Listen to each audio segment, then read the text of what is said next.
Mesdames et messieurs, bonjour à tous, chers frères et sœurs dans le Seigneur, partout que vous soyez. Que la grâce de notre Seigneur Jésus-Christ abonde dans votre vie. Nous continuons sur ce même thème qui est l'autorité et le pouvoir. Alléluia. Nous avons commencé déjà avec le pouvoir de Dieu, continuons avec le pouvoir de Satan. Alléluia, le pouvoir de Jésus. Aujourd'hui, nous voulons parler de l'autorité ou du pouvoir de l'homme. Alléluia. Et nous ouvrons la parenthèse en parlant du pouvoir de l'homme. Nous voulons parler de l'État ou le gouvernement, de, des anciens qui sont les pasteurs et du mariage, les maris en tant que premier responsable. Donc, que Dieu vous bénisse. Chers frères et sœurs, dans l'Ancien Testament, nous avons vu que après Moïse, le prophète que Dieu avait choisi, il y avait les responsables de chaque tribu. Dieu aussi avait choisi, alléluia, les sacrificateurs qui étaient descendants de Lévi. Et après cela, on a vu que, alléluia, nous tombons directement avec les juges, alléluia. Après les juges, oh, alléluia, nous avons Samuel. Dans le livre de Samuel, on a vu que, alléluia, du temps de Samuel, après la mort d'Élie, le sacrificateur, alléluia, on voit le jeune Samuel. Et lorsque Samuel vieillit, on voit que le peuple d'Israël, cette nouvelle génération du peuple d'Israël, réclame un roi.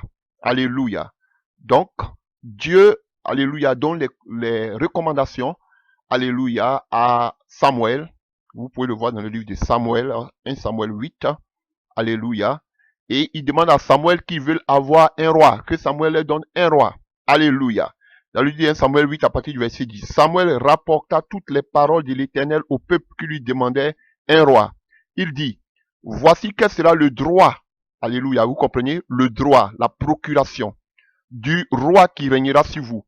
Il prendra vos fils et les mettra sur ses chars et parmi ses cavaliers afin qu'ils courent devant son char. Il s'en fera des chefs de 1000 et des chefs de 50 et il les emploiera à labourer ses terres, à récolter ses moissons, à fabriquer ses armées de guerre et l'attirail de ses chars. Il prendra vos filles pour en faire des parfumeuses, des cuisinières et des boulangères. Il prendra la meilleure partie de vos champs, de vos vignes et de vos oliviers et la donnera à ses serviteurs. Il prendra la dîme du produit de vos semences et de tous vos vignes et il la donnera à ses eunuques et à ses serviteurs. Il prendra vos serviteurs et vos servantes, vos meilleurs bœufs et vos ânes et s'en servira pour ses travaux. Il prendra la dîme de vos troupeaux et vous-même serez ses esclaves. Et alors, vous crierez contre votre roi, que vous serez choisi. Mais l'Éternel vous exaucera point. Le peuple refusa d'écouter la voix de Samuel. Alléluia. Non, dit-il, mais il aura un roi sur nous. Et nous aussi, nous serons comme toutes les nations. Notre roi nous jugera, il marchera à notre tête et conduira nos guerres. Samuel, après avoir entendu ces paroles du peuple, le dit aux oreilles de l'Éternel. Et l'Éternel dit à Samuel, écoute leur voix et établis un roi sur eux. Et Samuel dit aux hommes d'Israël, allez-vous-en chacun dans sa ville. Alléluia. Donc voici un passage pour vous montrer déjà, on parle du premier roi. Et là, on va voir qu'on appelle l'élection de Saül. Donc, voici le droit que Dieu donnait au roi sur le peuple d'Israël. Donc, le roi avait une procuration venant de Dieu. Et si vous lisez la suite, vous allez voir que c'est Dieu lui-même qui a choisi Saül comme étant le premier roi du peuple d'Israël. Ça, c'était dans l'Ancien Testament. Et chers frères et sœurs, dans le Nouveau Testament, alléluia, nous allons voir encore un autre type, alléluia, de gouvernement, un autre type de règne, alléluia. C'est le règne de l'État, du gouvernement. C'était aussi des rois, mais qui travaillaient autrement. Alléluia. Chers frères et sœurs, le temps où les épîtres, où les évangiles, alléluia, les 4 évangiles, où les lettres sont, qu'on appelle, les lettres sont écrites, alléluia, c'était sous de la domination romaine, chers frères et sœurs. Donc, on avait là maintenant le règne de Rome, alléluia. Et, alléluia, nous allons prendre dans le livre des Romains, qui était une lettre que Paul adressait, alléluia, aux chrétiens de la Rome, de la capitale de l'Empire romain. Alléluia. Donc, chers frères et sœurs, il parle à des chrétiens, à des frères. Alléluia. Il parle à des croyants. Il leur envoie des lettres. Comment le chrétien devait se comporter vis-à-vis de l'autorité. Parce que, frère, on n'est pas censé ignorer que Dieu aussi a donné son autorité aux hommes. Alléluia. Donc, chers frères et sœurs, nous allons voir la lettre de Paul aux Corinthiens, aux Romains, pardon. Et qu'est-ce que Paul dit aux chrétiens de Rome? Comment doit-il se tenir, se comporter face à l'autorité établie par Dieu? Alléluia. Parce que toute autorité est établie par Dieu et Dieu a délégué son pouvoir, alléluia, à l'autorité. Et nous allons nous poser des questions. Est-ce que l'homme doit obéir à tout ce qui dit l'autorité? Alléluia. Ce sont des questions qui blessent, ce sont des, alléluia. Je peux dire, ce sont des véritables débats dans le corps du Christ. Alléluia. Chers frères et sœurs, comme cette pandémie que nous sommes en train de traverser, comment se comporter face aux décisions, par exemple, des gouverneurs. Alléluia. Et quand vous prenez le mot gouverneur, alléluia, on fait allusion à la Rome, alléluia, qui était un gouvernement, qui avait des gouverneurs, alléluia. Il y avait des gouverneurs partout dans l'État romain, alléluia, d'antan. Donc, alléluia, on parlait du mot exousiae. Exousiae. Vous voyez, on parle d'exousia, autorité, mais quand on parle des gouverneurs, ceux qui gouvernaient, c'est exousiae. Alléluia. Pour parler de gouverneurs. Pour vous dire qu'ils recevaient aussi l'autorité venant de Dieu. Alléluia. Et ils étaient aussi comme des serviteurs de Dieu. Alléluia. Nous allons prendre cela dans le livre de Romains. Je vous avais dit que dans le Nouveau Testament, parler de l'autorité devient un peu compliqué. Donc, prenons notre passage dans le livre de Romains. Alléluia. Romains 13, à partir du verset 1 à 7, nous allons lire. Que toute personne soit soumise aux autorités supérieures, car il n'y a point d'autorité qui ne vienne de Dieu. Et les autorités qui existent ont été instituées de Dieu. C'est pourquoi celui qui se pose à l'autorité résiste à l'ordre que Dieu a établi. Et ceux qui résistent attireront une condamnation sur eux-mêmes. Ce n'est pas pour une bonne action, c'est pour une mauvaise que les magistrats sont à redouter. Veux-tu ne pas craindre l'autorité? Fais le bien, et tu auras son approbation. Le magistrat est serviteur de Dieu pour ton bien. Mais si tu fais le mal, crains, car ce n'est pas en vain qu'il porte l'épée. Étant serviteur de Dieu pour exercer la vengeance et punir celui qui fait le mal. Il est donc nécessaire d'être soumis, non seulement par crainte de punition, mais encore par motif de conscience. C'est aussi pour cela que vous payez les impôts, car les magistrats sont des ministres de Dieu, entièrement appliqués à cette fonction. Rendez à tous ce qu'il y est dû. L'impôt à qui vous devez payer l'impôt, le tribut à qui vous devez payer le tribut, la crainte à qui vous devez la crainte, l'honneur à qui vous devez l'honneur. Alléluia. Chers frères et sœurs, voilà ce que notre cher frère Paul nous dit. Et nous prenons encore un autre passage dans le livre de 1 Pierre 13, alléluia, 1 Pierre 2, pardon, à partir du verset 13. Soyez soumis à cause du Seigneur à toute autorité établie parmi les hommes, soit au roi comme souverain, soit au gouverneur comme envoyé, par lui pour punir les malfaiteurs et pour approuver les gens de bien. Car c'est la volonté de Dieu qu'en pratiquant le bien, vous réduisez au silence les hommes ignorants et insensés, étant libres sans faire de la liberté un voile qui couvre la méchanceté. Mais agissant comme des serviteurs de Dieu, honorez tout le monde, aimez les frères, craignez Dieu, honorez le roi. Serviteurs, soyez soumis à vos maîtres, non seulement à ceux qui sont bons et doux, mais aussi à ceux qui sont d'un caractère difficile. Car c'est une grâce que de supporter des afflictions par motif de conscience envers Dieu quand on souffre injustement. Alléluia. Et en bas, serviteurs, il parlait de beaucoup de personnes, Pierre parlait ici de beaucoup de personnes qui étaient des esclaves, qui travaillaient, alléluia, comme des esclaves, dans le cas de Philémon. Alléluia. Donc, qui travaillaient comme des esclaves, chers frères et sœurs. Voilà. Donc, mais c'est le même thème ici et nous allons parler un peu de cela. Alors, dans les deux textes, Alléluia, il revient, Alléluia, j'ai une autre version ici, il revient de parler, Alléluia, du gouverneur du roi comme étant une créature de Dieu. La personne, le roi n'est pas Dieu, Alléluia, mais la personne du roi est une créature de Dieu. Et ici, on les considère comme étant des serviteurs de Dieu. Ah oui, les autorités, bien vrai, quel que soit ce qu'ils soient francs-maçons, qu'ils soient occultistes, résus-chrétiens ou je ne sais quoi, chefs frères et sœurs, Illuminati, alléluia. Voilà. Tous ces gens-là la Bible les considère comme étant des serviteurs de Dieu. On parle ici des Romains. Les Romains n'étaient pas des chrétiens, chers frères et sœurs.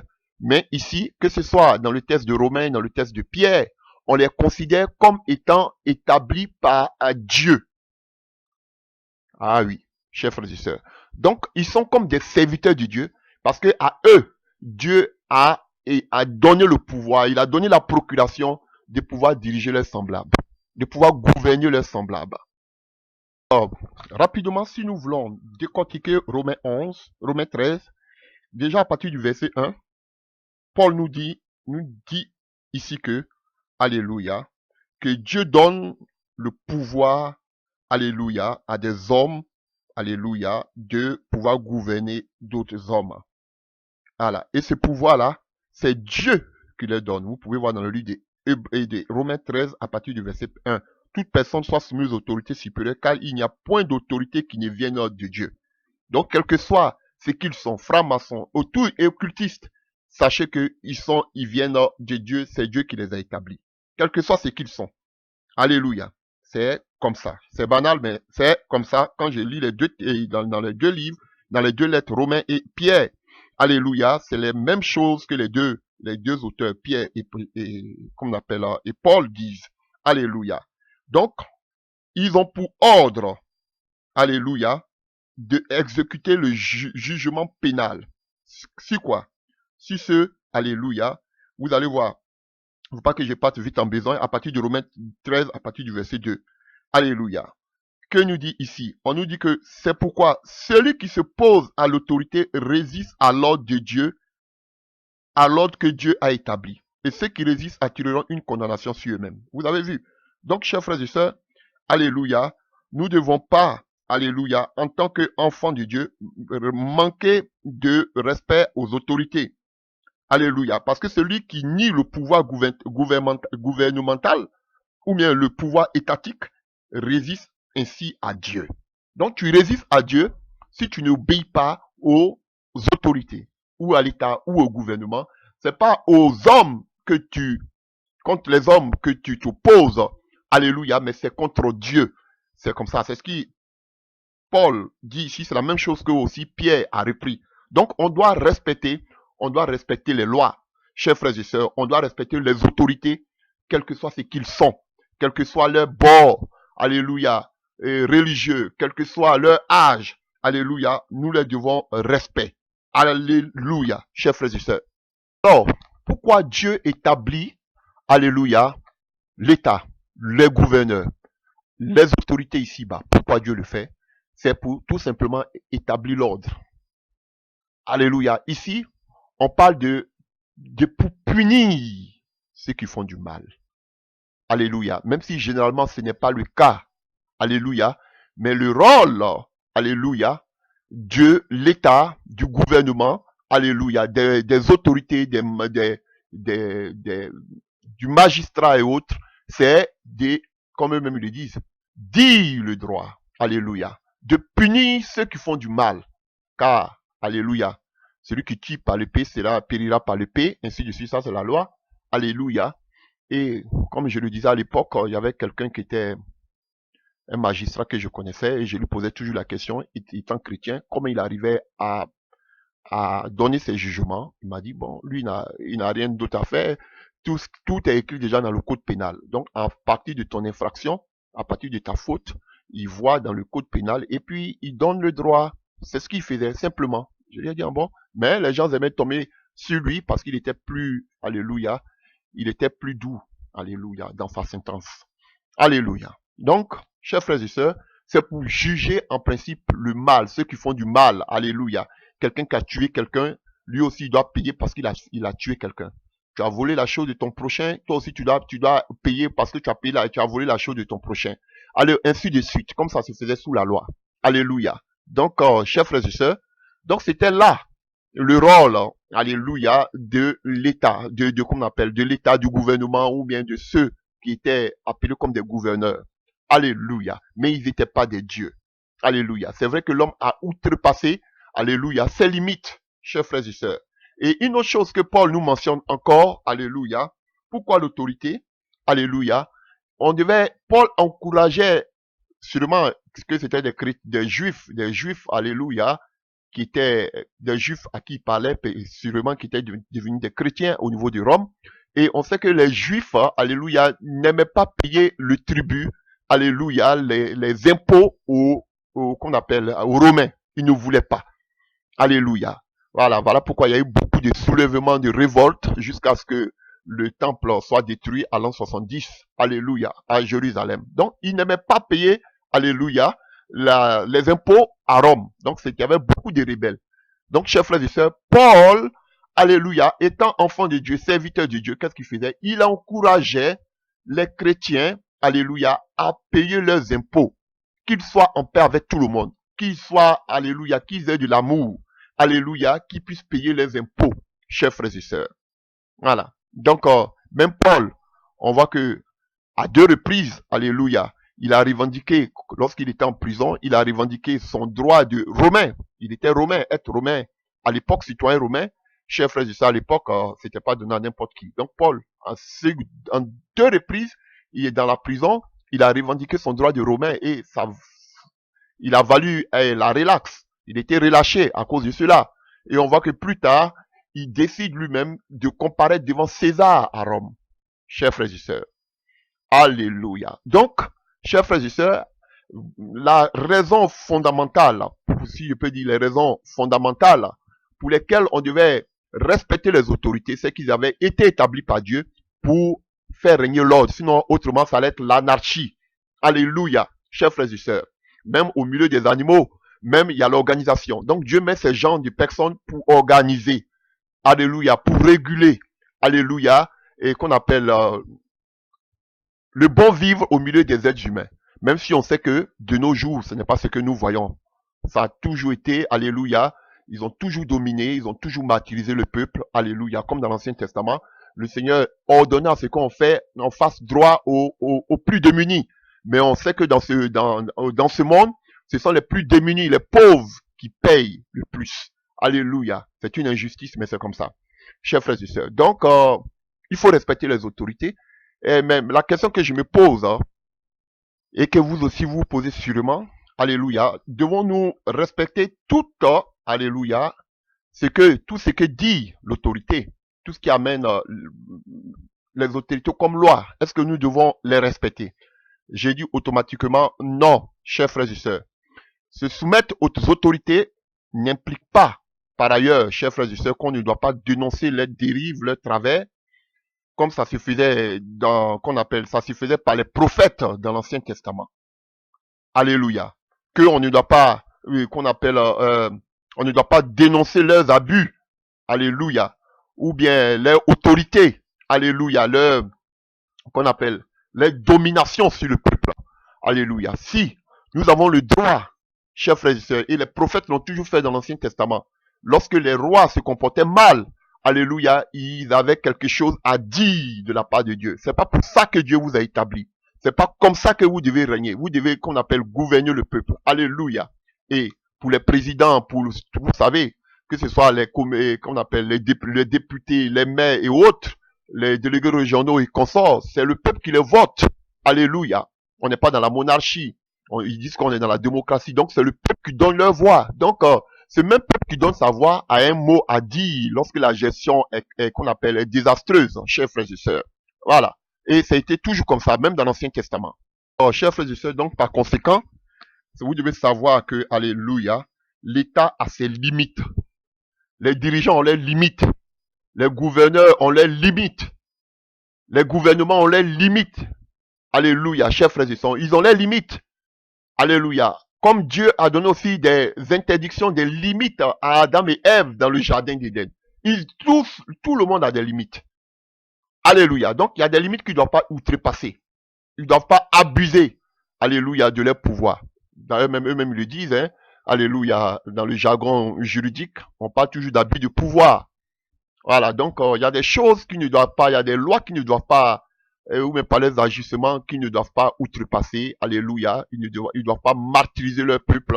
Ils ne doivent pas, alléluia, ce que nous voyons aujourd'hui. Alléluia, chers frères et sœurs.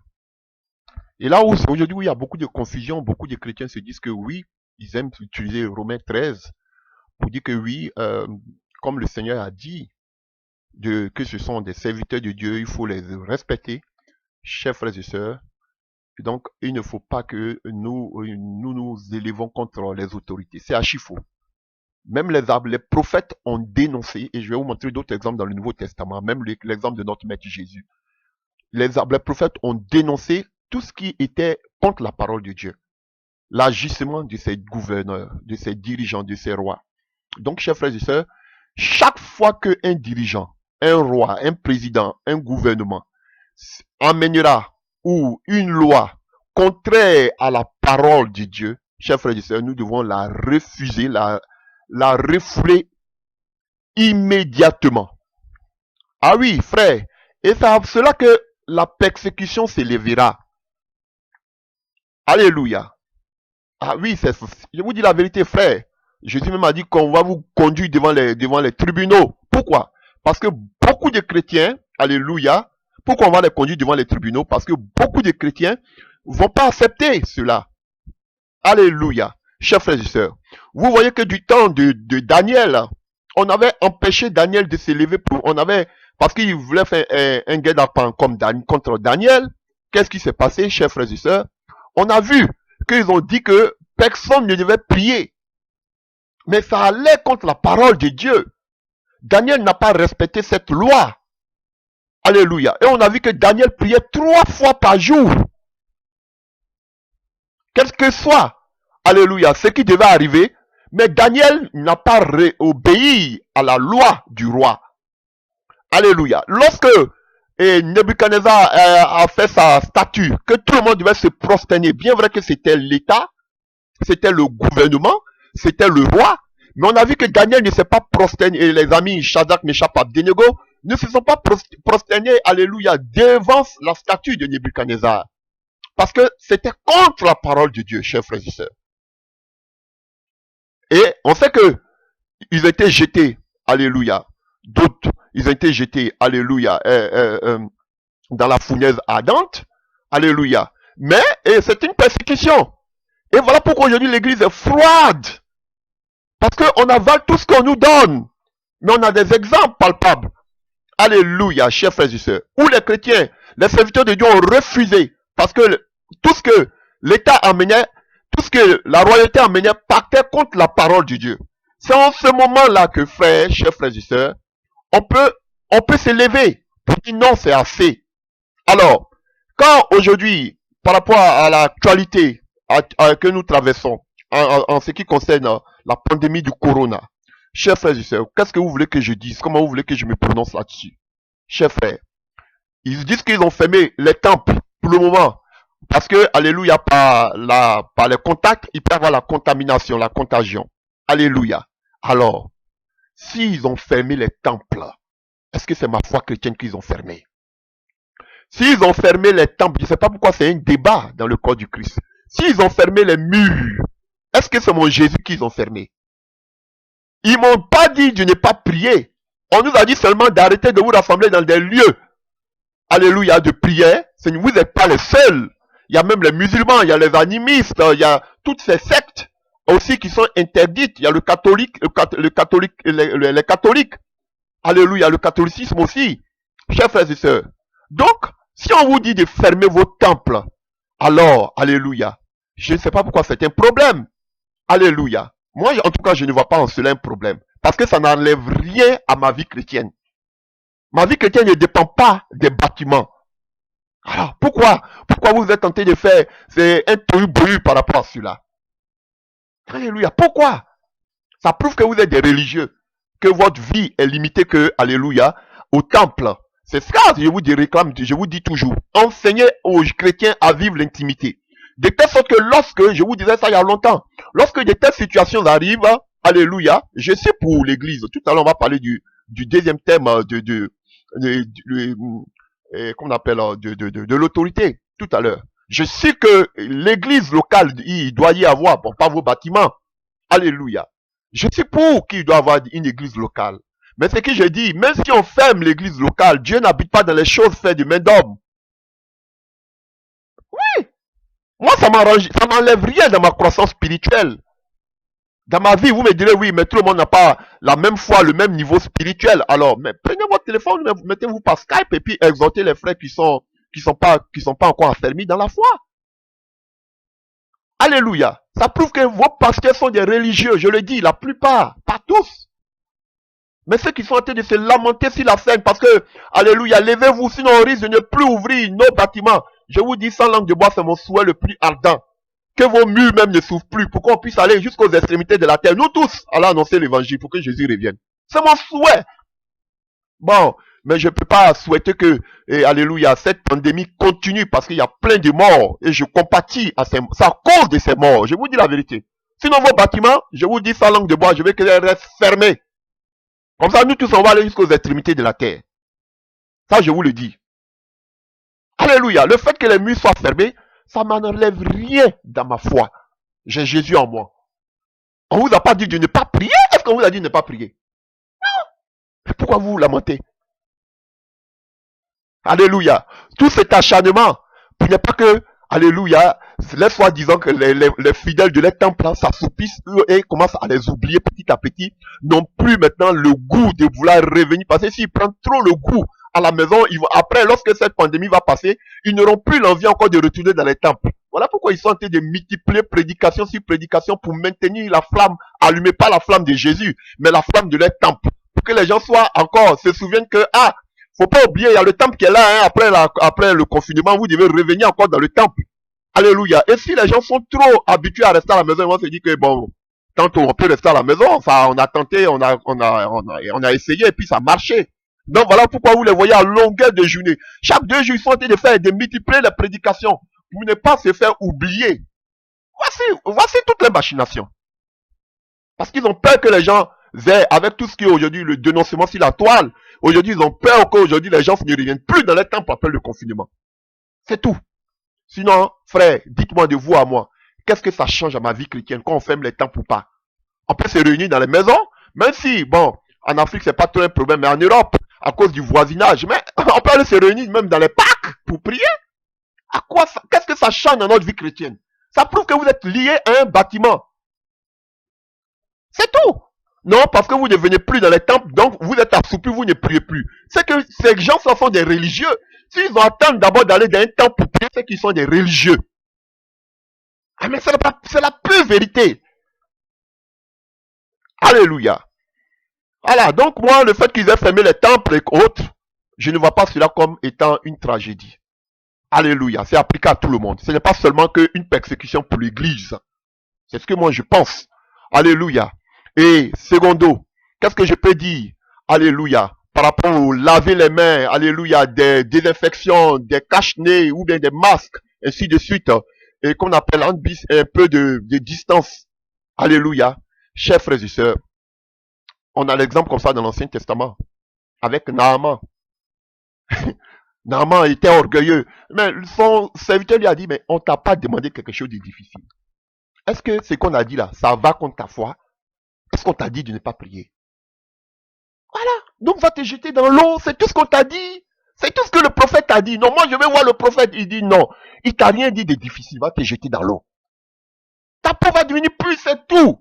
Frère, si ça ne gêne pas votre vie, aujourd'hui, c'est vrai que tu as la pleine foi. Tu te dis que tu ne peux pas peut-être avoir le coronavirus. Parce que tu te dis que tu es ancré au Seigneur, tu as la foi dans le Seigneur et tu sais que ton Dieu est fidèle. Alléluia. Qu'il ne permettra pas que tu tombes malade du coronavirus.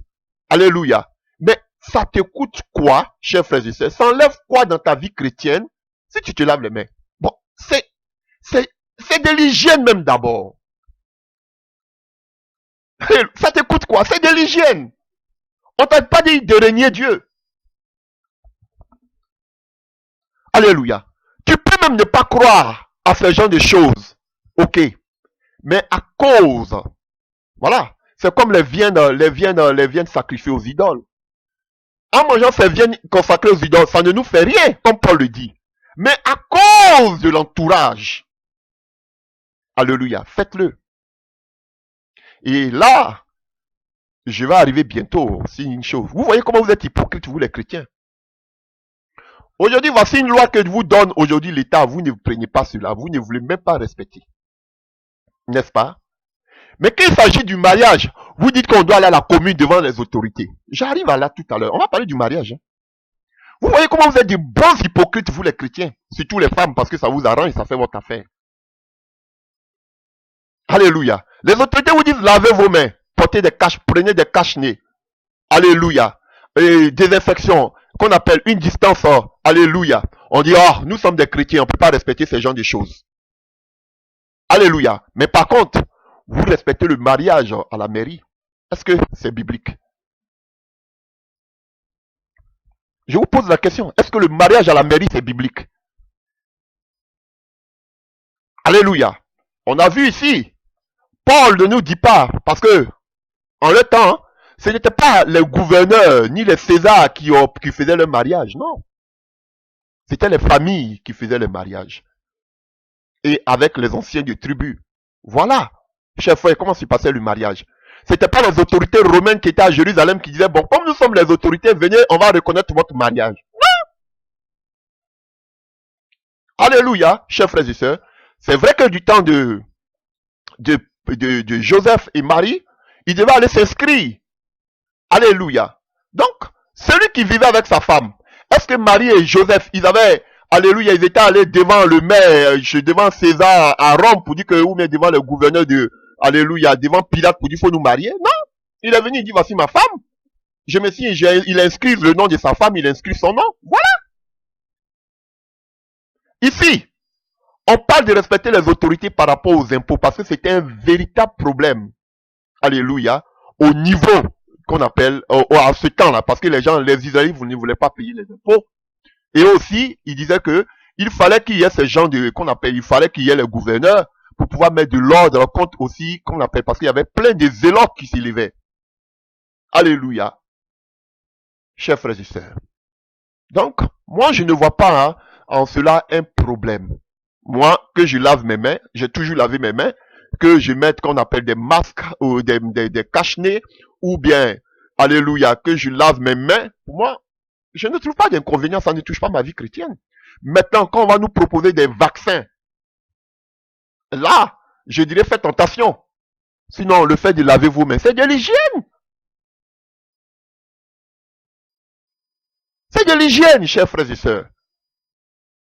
Voilà, c'est ce que je peux dire. Ce qui ne va pas contre ta vie chrétienne.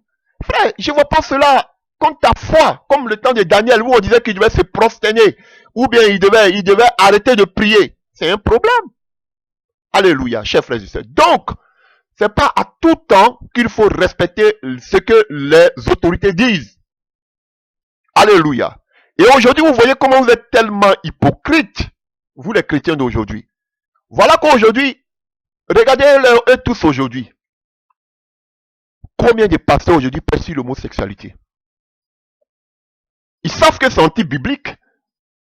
Mais qui parle de cela? Comme les prophètes de l'Ancien Testament. Vous êtes trop hypocrites, vous les chrétiens. Vous êtes des sorciers. Vous voyez combien de personnes prêchent là-dessus? Alléluia. C'est anti-biblique, bien vrai que les autorités, il y a beaucoup d'autorités, il y a beaucoup de pays qui ont accepté aujourd'hui le mariage gay. Alléluia. En Suisse, à côté, vous n'avez plus le droit, alléluia, de parler mal d'un homosexuel. Sinon, vous êtes amendé. Où sont les chrétiens qui se lèvent pour dénoncer cela? Où sont-ils? Quand on va parler, vous allez dire que non, on critique, on dit des... Mais où vous êtes? Vous prêchez de tout. Voilà pourquoi on va nous conduire devant les tribunaux. Voilà pourquoi nous serons mis à mort. Et tant que vous serez muets comme des carpes, alléluia, rien ne vous arrivera, mais vous allez payer devant le Seigneur. Parce que l'église doit se lever d'une seule voix. Tout nazi, oh, excusez-moi si je n'ai pas toujours de ce monsieur. Alléluia. Au lieu de dire aux chrétiens de se lever, de commencer à prier, il ne faut pas, ils vont mourir. Je voudrais que tu dises aux chrétiens, levez-vous et commencez à dénoncer l'homosexualité. C'est ce que j'attends de vous. Ne soyez pas des hypocrites. L'église est en train de mourir. Oh, la dernière des choses qui vont ouvrir, c'est l'église. Oui, pour des conneries comme ça, vous pouvez parler. Parce que vous avez l'oratoire. Pourquoi aussi vous ne lancez pas comme ça, alléluia, vous ne lancez pas comme ça un appel à tous les chrétiens du monde pour qu'on se lève tous ensemble pour dénoncer l'homosexualité? Pourquoi vous ne le faites pas, bande d'hypocrites?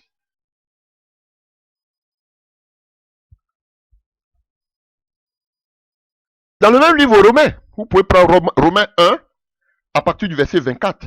C'est pourquoi Dieu les a livrés à l'impureté selon les convoitises de leur cœur, en sorte qu'ils déshonorent eux-mêmes leur propre corps, eux qui ont changé la vérité de Dieu en mensonge, et qui ont adoré la créature, excusez-moi, tout est souligné ici, qui ont adoré et servi la créature au lieu du Créateur, parce qu'ils adoraient César, on va le voir tout à l'heure, qui est béni éternellement, amen. C'est pourquoi Dieu les a livrés à des passions infâmes, car leurs femmes ont changé l'usage naturel en celui qui est contre nature, et de même les hommes, abandonnant l'usage naturel de la femme, se sont enflammés dans leurs désirs, les uns pour les autres commettant homme avec homme des choses infâmes, recevant en eux-mêmes le salaire qu'ils méritent en leur égarement. Voilà. C'est dans Paul qui nous dit de respecter les autorités, mais il y avait une limite. Voilà. Presque toutes les autorités qui étaient à Rome se donnaient à l'homosexualité, au lesbianisme, alléluia, au pornoïa. Alléluia. Mais Paul en train de dénoncer cela ici, c'était toujours à Rome. Donc il y a des limites. Et ils m'ont prévu, il faut respecter les autorités. Même si l'autorité dit qu'aujourd'hui, il y a l'homosexualité qui est légalisée, quel pasteur qui va se lever pour dénoncer ça? Quel pasteur? Et Tounazi a le culot de dire qu'on ne peut plus parler sur l'homosexualité parce que quand il a parlé de ça sur Internet, ils ont dit qu'ils vont fermer sa page. Et ça lui fait mal, ils vont fermer sa page. Donc il ne parle plus de ça. Il continue de parler de ça. Parce que tu fais comme toi tu dis, tu fais ton business à partir de l'Internet. Continuons. Donc lance l'appel pour tous les chrétiens du monde pour dire non, on doit faire une pétition contre l'homosexualité dans le monde. Parce que c'est anti-biblique. Là, on va dire que tu as parlé. Non, vous laissez des choses qui sont importantes. Vous êtes dans les futilités de bâtiments. Vous voyez comment ça fait honte. Donc, quelques passages. Jean 19, verset 11. Alléluia. À partir du verset 8. Quand Pilate entendit cette parole, sa frayeur augmenta. Il entra dans le prétoire et il dit à Jésus, « D'où es-tu » Mais Jésus ne lui donna point de réponse. Pilate lui dit, « Est-ce qu'à moi que tu ne parles pas? Ne sais-tu pas que j'ai le pouvoir de te crucifier et que j'ai ce pouvoir de te relâcher? » Jésus répondit, « Tu n'auras sur moi aucun pouvoir s'il ne t'avait été donné d'en haut. C'est pourquoi celui qui me livre à toi commet un plus grand péché. » En ce moment, Pilate cherchait à le relâcher. Mais les Juifs criaient, « Si tu le relâches, tu n'es pas ami de César. Quiconque se fait roi se déclare contre César. » Alléluia. Vous voyez? Parce qu'il y avait l'autorité qui était là, César. Mais Jésus se disait roi des Juifs. Alléluia. Donc, chers frères et sœurs, donc, il partait contre l'autorité qui était César. Parce qu'il prenait même César comme étant Dieu. On peut le voir dans le livre de Matthieu 22. Alléluia. Et Pilate lui dit que j'ai le pouvoir de te tuer, de te faire crucifier. Il dit, tu n'auras pas de pouvoir sur moi si cela ne t'a pas été donné d'en haut. Frère, c'est pas parce que ce sont des autorités qu'ils sont permis de tout. Donc, si moi vous dis, si voilà, je comprends pourquoi ces autorités aujourd'hui vous disent des francs-maçons, des occultistes, et vous êtes avec eux. C'est pas parce qu'il faut les respecter qu'il faut être dans leur occultisme. Alléluia. Chers frères et sœurs, Matthieu 22. Alléluia. Prenons, on va voir quelque chose dans le livre de Matthieu 22. Alléluia. À partir du verset 17. Dis-nous, donc ce qu'il t'ensemble, est-il permis ou non de payer le tribut à César? Jésus, reconnaissant leur méchanceté, répondit, pourquoi me tentez-vous, hypocrite? Montrez-moi la monnaie avec laquelle on paie le tribut. Et il lui montrait un denier. Il leur demanda, de qui sont cette effigie ou cette inscription? De César, lui répondit-il. Alors, il leur dit, rendez donc à César ce qui est à César et à Dieu ce qui est à Dieu. Étonné de ce qu'il entendait, il le quittait et s'en allait. Frère, donc donnez à César ce qui est à César et à Dieu ce qui est à Dieu. Alléluia. Seulement que ça n'empire pas sur notre vie chrétienne. Donc, donnez-les ce qui est à César. Pourquoi vous voulez prendre ce qui est César et l'amener aujourd'hui dans l'église de Dieu? Alléluia. Sachons faire la différence entre le monde, entre le gouvernement de ce monde, alléluia, et aujourd'hui, qu'on appelle ce qui est de Dieu. Les politiques sont entrés aujourd'hui dans l'église. Les gouverneurs sont entrés aujourd'hui dans l'église. Ce sont eux-mêmes qui dirigent l'église. Pourquoi? Parce qu'il y a des partis politiques même aujourd'hui dans l'église. L'église est malade. Des pasteurs aujourd'hui qui font de la politique. Des pasteurs aujourd'hui qui soutiennent qu'on appelle des présidents occultistes. Des pasteurs aujourd'hui, alléluia, qui sont dans des groupes, alléluia, politiques, qui soutiennent tel candidat. Lisons rapidement deux passages pour passer à autre chose. Acte 4 à partir du verset 18. Et les ayant appelés, il les défendit absolument de parler et d'enseigner au nom de Jésus-Christ. Ah, excusez-moi pour ce thème. Vous voyez, ils ont appelé Pierre et Jean. Et puis ils ont dit à Pierre et Jean, on vous défend de parler au nom de Jésus-Christ de Nazareth. Voilà, c'est ce que je disais tout à l'heure. Ils ont appelé Pierre et Jean. On dit, vous ne devez pas, à 4, petit du verset 18, les sacrificateurs, les saïdrins et autres là. Ils disaient à Pierre et Jean, vous ne devez plus parler au nom de Jésus-Christ, vous ne devez plus enseigner au nom de Jésus-Christ de Nazareth. Frère, mais par rapport au corona, on dit, lavez vos mains, tout ça, qu'est-ce que ça a à voir? On vous a pas dit de ne pas parler de Jésus? Pour preuve, vous continuez à prêcher sur ordinateur, sur les réseaux sociaux. Alléluia. Vous voyez, ça ne touche pas votre vie chrétienne. Alors, Pierre répondit, jugez s'il est juste. Alléluia. Devant Dieu, de vous obéir plutôt qu'à Dieu. Car nous ne pouvons ne pas parler de ce que nous avons vu et entendu. Et il fut de nouvelles menaces. On les a menacés encore. Et ils les relâchèrent, ne sachant comment les punir à cause du peuple. Parce que tous glorifiaient Dieu de ce qu'il était arrivé. Car l'homme qui avait été l'objet de cette guérison miraculeuse était âgé de plus de 40 ans. Voilà. Donc si on vous dit de ne plus prier, si on vous dit de ne plus enseigner au nom de Jésus-Christ, alléluia, si on vous demande d'aller adorer des idoles, si on vous dit de régner Jésus, chers frères et sœurs, là vous pouvez vous soulever. Mais on vous dit dimanche, je n'ai pas prié dimanche pendant quelque temps. C'est même pas une durée limitée. Déjà vous pétez les plombs, vous avez quel problème? Vous avez quel problème? On vous a pas dit de ne pas parler au nom de Jésus, on vous a pas dit de ne pas prier. Ils sont attachés à leur bâtiment.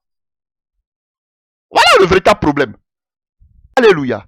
Donc vous voyez, c'était des autorités religieuses reconnues par Rome.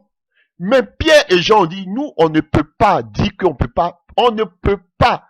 Jugez vous-même s'il est bon devant Dieu de ne pas parler de ce qu'on a vu et entendu. On ne peut pas. Peut-être que vous allez nous tuer. Mais on va toujours parler de Jésus-Christ de Nazareth. Voici d'où vient la persécution. Si c'était d'autres personnes, ils vont dire, ah, c'est l'autorité qui a dit, oh, donc on doit respecter ce que l'autorité a dit. Vous êtes vaincus. Prenons notre passage encore, toujours dans le même livre de Actes des Apôtres. Actes des Apôtres 5, à partir du verset 29. Pierre et les apôtres répondirent, à partir du verset 26. Alors le commandant partit avec les huissiers et les conduisit sans violence, car ils avaient peur d'être lapidés par le peuple. Après qu'il les eut amenés en présence du Sanhédrin, le souverain sacrificateur les interrogea en ces termes. ne vous avons-nous pas défendu expressément d'enseigner en ce nom-là, c'est-à-dire au nom de Jésus? Alléluia. Et voici, vous avez rempli Jérusalem de votre enseignement et vous voulez faire retomber sur nous le sang de cet homme. Pierre et les apôtres répondirent, une seconde fois, il faut obéir à Dieu plutôt que aux hommes. Le Dieu de nos pères a ressuscité Jésus que vous avez tué en le pendant au bois.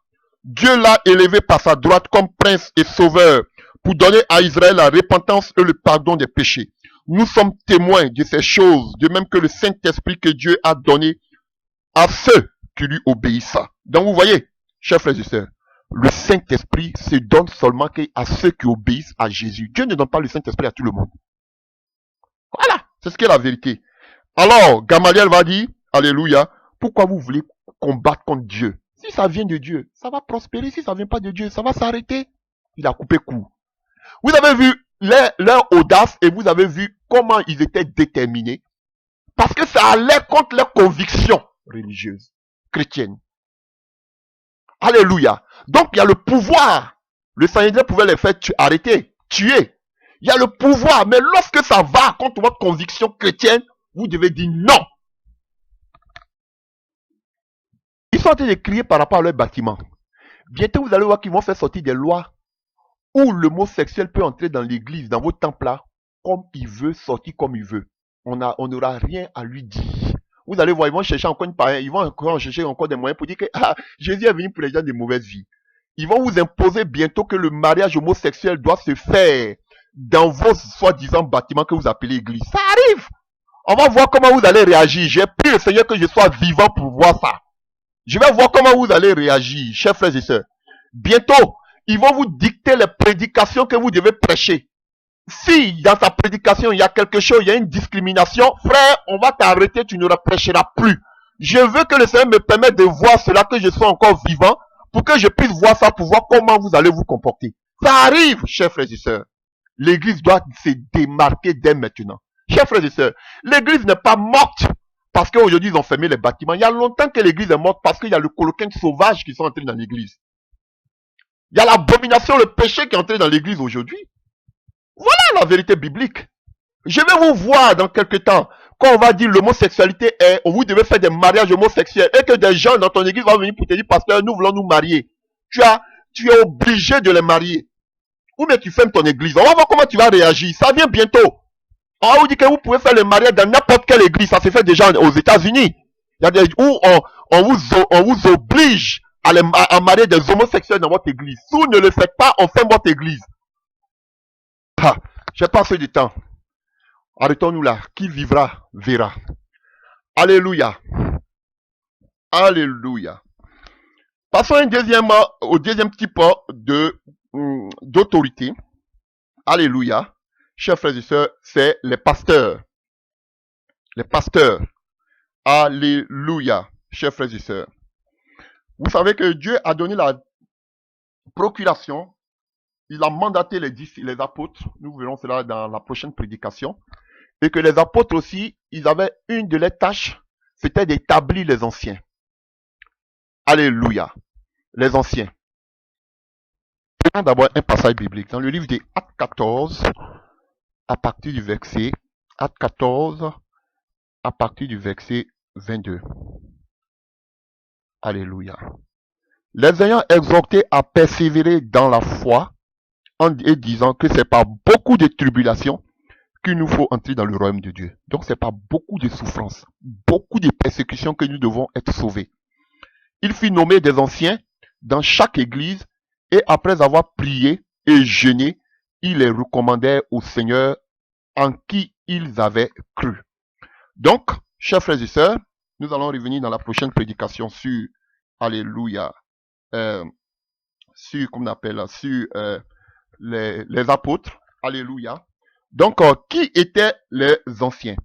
Ou on les appelle aussi les dirigeants, alléluia. Donc, le mot grec utilisé ici, c'est épikospos, alléluia. Épikospos, alléluia, qui veut dire surveillant. Donc, qui donne en français le mot évêque. Alléluia. Alléluia. Mais on sait que les tâches à l'époque de Timothée, on va voir, on va le lire tout à l'heure, alléluia, parle des responsables de l'église, qu'on appelle anciens. Alléluia. Il y a tellement de passages qui parlent en cela. Nous allons voir tout à l'heure Timothée 5, à partir de 1 Timothée 5, à partir du verset 17, verset 19. Nous avons Tite aussi 1, à partir du verset 6 à 7. Actes des apôtres 20, verset 17. Nous allons voir d'autres passages, nous allons lire. 1 Pierre aussi nous parle. Alléluia. Les deux mots-là sont employés comme des synonymes. Alléluia. Donc, chers frères et sœurs, le mot épikospos, surveillant, était utilisé, alléluia, pour les dirigeants dans la culture grecque. C'était les Grecs qui utilisaient ça pour des gens qui dirigeaient. Alléluia. Voilà, donc ils ont amené ça dans l'église. Alléluia. Donc ce mot-là, épikospos là, était plus lié à la culture juive. Alléluia. Et le mot dirigeant, alléluia, apparaît rarement dans le Nouveau Testament pour désigner les responsables de l'église. Qu'on voit aussi en Acte 20, à partir du verset 28, en Philippiens 1, à partir du verset 1, et en Tite 1, à partir du verset 7. Donc, qui étaient-ils? Ils étaient des gens qui étaient établis sur l'église. Alléluia. C'était des personnes qui étaient établies sur l'église, que vous appelez aujourd'hui des pasteurs. Alléluia. Donc, c'était aussi des personnes qui étaient aussi, alléluia, c'était des personnes aussi qui étaient qui avaient aussi reçu le mandat de Dieu, qui avaient reçu aussi qu'on appelle la procuration de Dieu par la main des apôtres. Nous allons voir dans notre prochaine prédication que les apôtres ont été envoyés. Et les apôtres aussi, eux, à leur tour, quand ils fondaient des églises bibliques, des églises locales bibliques, ils mettaient aussi sur ces églises-là des responsables pour veiller sur le peuple de Dieu. Chers frères et sœurs, c'est ceux-là qu'on appelait les évêques, les surveillants, et tout ce que vous savez. Alléluia, les dirigeants. Alléluia, que vous appelez aujourd'hui des pasteurs. Ça pouvait être aussi des apôtres, mais généralement on les appelait des anciens. Alléluia, qui sont devenus aujourd'hui des pasteurs. Et à ce temps-là, c'était pas seulement une personne, on ne pouvait pas élire seulement qu'un ancien, mais il y avait plusieurs anciens, c'est une seule, qu'on appelle, c'est une église locale. Vous avez vu qu'on dit qu'ils établissaient des anciens, pas un seul ancien. Mais regardez-les, eux, aujourd'hui. Ils sont comme des gourous établis sur plus de 1000 personnes. Ils sont seuls. Ce sont eux, vous voyez, ce n'est plus l'église de Christ. Ils sont comme des gourous. C'est une royauté. Ce sont eux qui sont les archibishops, les bishops, les archevêques, les révérends. Vous voyez? C'est pas comme ça que l'église locale était formée dans le Nouveau Testament. Nous allons voir quelques passages et nous allons voir quelle était la fonction quelle était la fonction de ces évêques, de ces anciens, que vous appelez pasteurs. Et aujourd'hui, on va voir, alléluia, quelle attitude on devait avoir vis-à-vis de ces pasteurs-là. Donc, nous allons commencer vers la fin ici, vers l'Apocalypse, et nous allons aller de l'avant. Alléluia. On prend le livre de 1 Pierre 5, à partir du verset 1. Voici les exhortations que j'adresse aux anciens qui sont parmi vous. Vous voyez? Alléluia. Donc, les anciens, ils étaient toujours pluriels. Il n'y avait pas un seul pasteur, mais plusieurs pasteurs. Mais anciens comme eux, moi, anciens comme eux. Donc, Pierre, lui, il se disait aussi comme anciens comme eux, mais à Jérusalem. Témoin des souffrances de Christ et participant de la gloire qui doit être manifestée. Voici ce qu'il dit à ces pasteurs-là, à ces apôtres-là, et à ces pasteurs. Vous devez paisser le troupeau de Dieu qui est sous votre garde. Non par contrainte, parce qu'on vous force, mais volontairement. Non point gain sordide. Voyez tout ce que j'ai dit là, si vos pasteurs sont comme ça. On devait servir le Seigneur, pas parce que c'est forcé, et pas parce qu'on attend une récompense. Voilà, ils vous maudissent aujourd'hui parce que vous ne payez pas la dîme. Alléluia. Non point gain sordide, mais avec dévouement. Non comme dominant sur eux. Est-ce que ces pasteurs ne vous dominent pas? Ce sont des gourous. Alléluia. Voyez si ce sont vraiment des pasteurs comme le Nouveau Testament le dit. Alléluia. Alléluia. Dominant sur eux, qui vous sont échus en partage, mais en étant les modèles du troupeau. Donc ça veut dire que vos pasteurs là, ils doivent être votre modèle. Quand vous les voyez là, ils doivent être votre modèle. Ah ben les vrais pasteurs d'aujourd'hui là, ils ne peuvent pas être modèle de quelqu'un. Des frivoles, des homosexuels. Alléluia, je vous dis la vérité. Des cupides. Ils ne sont pas des exemples. Je vous dis la vérité. Voilà. Si vous avez dit que c'est plus facile, c'est facile, tu parles, tu n'as pas église. Mais est-ce que si vous savez que vous n'êtes pas prompt, parce que voici les conditions pour être un évêque, asseyez-vous. Ne dirigez pas des assemblées. C'est clair. Si c'était pas facile, ils n'avaient pas dit cela. Voilà. Donc, s'ils ont dit cela, c'est que c'est possible. Si vous n'arrivez pas à respecter ce qui est écrit, donc démissionnez. C'est ce qui est la vérité. Alléluia. Et nous continuons. Qu'il soit le modèle des troupeaux. Et lorsque le souverain pasteur paraîtra, vous voyez, chaque fois qu'on parle des anciens, on parle toujours du véritable pasteur qui est Jésus-Christ. Paraîtra, vous obtiendrez la couronne occultable de la gloire. Il y a beaucoup de véritables pasteurs qui vont avoir cette couronne, mais il y a beaucoup aussi de pasteurs qui ne vont pas avoir cette couronne, parce que beaucoup ne sont pas des véritables pasteurs de Dieu. Alléluia. Donc, ça c'est dans le livre de 1 Pierre. Allons-y dans le livre de Hébreux, maintenant. Allons-y dans le livre de Hébreux, Hébreux 13. Ici, juste à côté. Hébreux 13, à partir du verset 7. Hébreux 13, à partir du verset 17. À partir du verset 17. Voici ce qu'on vous dit. D'obéir à vos conducteurs. Alléluia. Et ayez pour eux de la confession, de la compassion, de la différence. Car ils veillent sur vos âmes. Les véritables pasteurs, chers frères et sœurs, ils veillent sur vos âmes, bibliquement. Comme devant en rendre compte qu'il en soit ainsi, afin qu'ils le fassent ange avec joie, et non en gémissant, ce qui ne vous sera d'aucun avantage. Alléluia. Priez. Priez pour nous, car nous croyons avoir une bonne conscience, voulant en toutes choses nous bien conduire. C'est avec instance que je vous demande de le faire, afin que je vous sois rendu plus tôt, que le Dieu de paix, qui a ramené d'entre les morts le grand pasteur des brebis. Vous voyez, on parle des grands pasteurs des brebis. Donc ici on fait allusion au pasteur. Par le sang d'une alliance éternelle, notre Seigneur Jésus vous rendre capable de toutes bonnes œuvres pour l'accomplissement de sa volonté. Donc vous voyez, chers frères et sœurs, des véritables pasteurs, on doit les soutenir. Des véritables pasteurs. Et comment savoir qu'ils sont des véritables pasteurs? Regardez leurs œuvres. Alléluia. Parce qu'ils doivent être un exemple.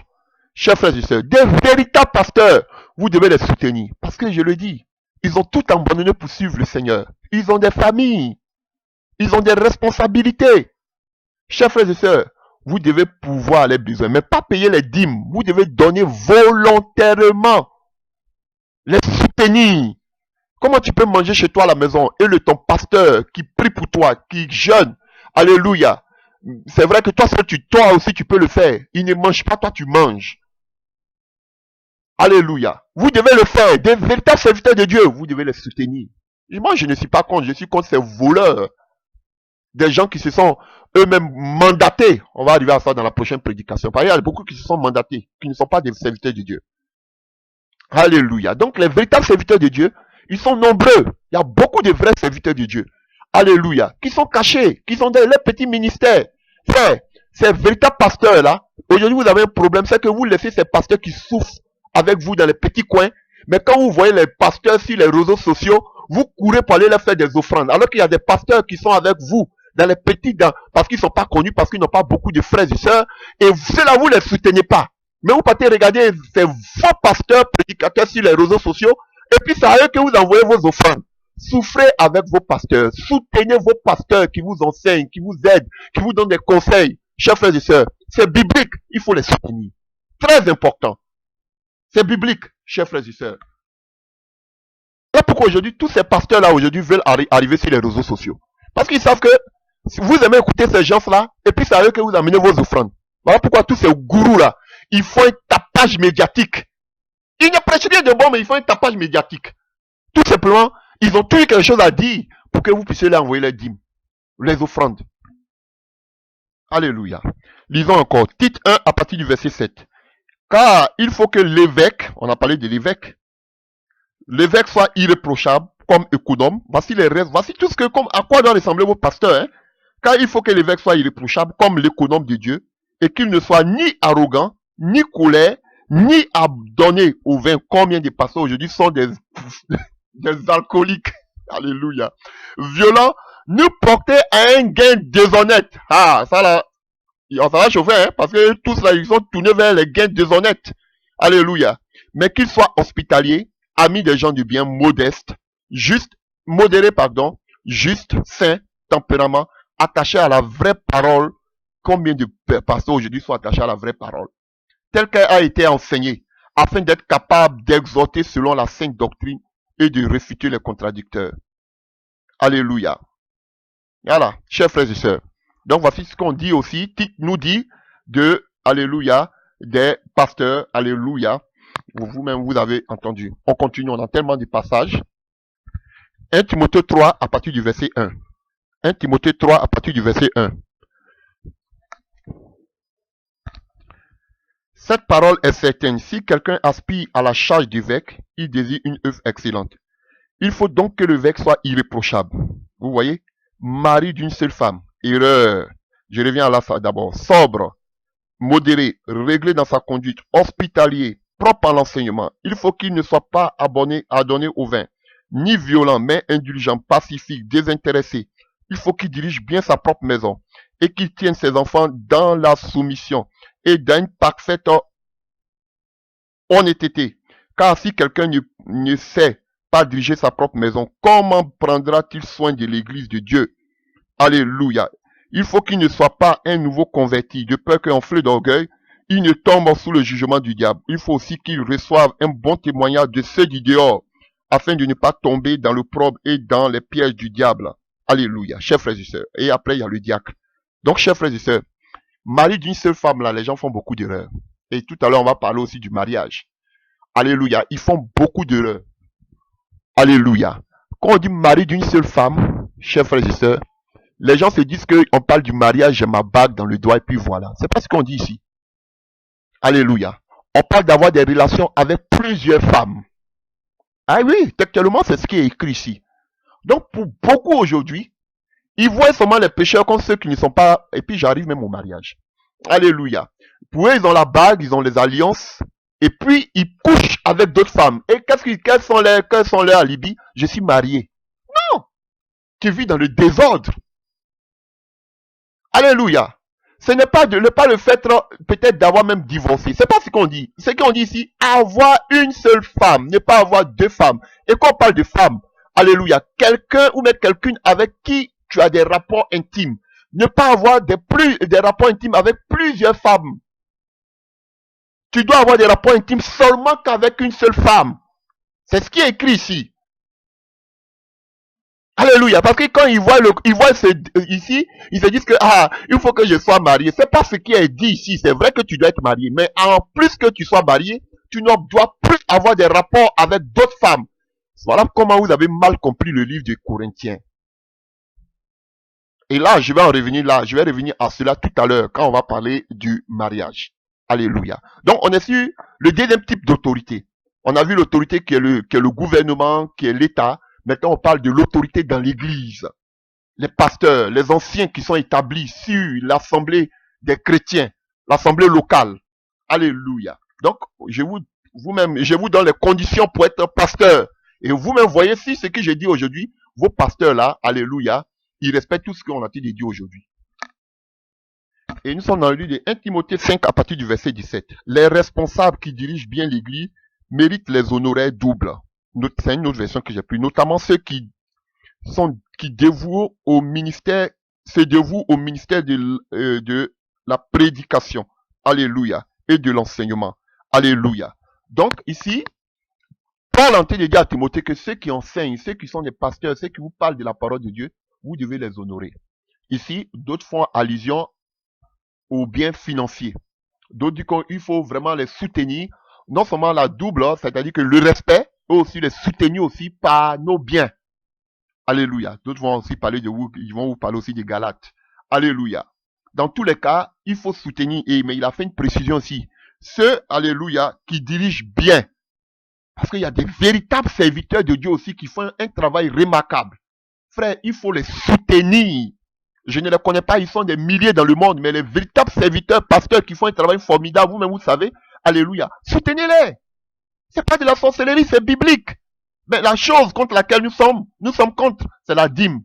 La dîme, c'est un impôt obligatoire. Mais dans le Nouveau Testament, on parle de libéralité. Avec joie de cœur, comme tu l'as résolu dans ton cœur. C'est ce que nous disons. Mais dans tous les cas, vous devez aussi les aider. Que ce soit matériellement, dans la prière, financièrement, vous devez aider ces véritables serviteurs de Dieu.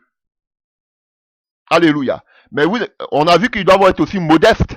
Mais des serviteurs de Dieu, alléluia, qui roulent des Rolls, qui roulent des grosses voitures, alléluia, qui ont des gros palaces, de gros châteaux, alors que vous-même, vous n'avez rien, mais vous avez soutenu de tels hommes, pourquoi?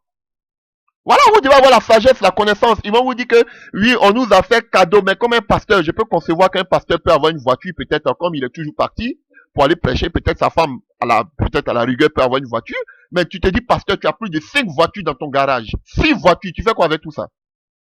Regardez aussi les modes de vie.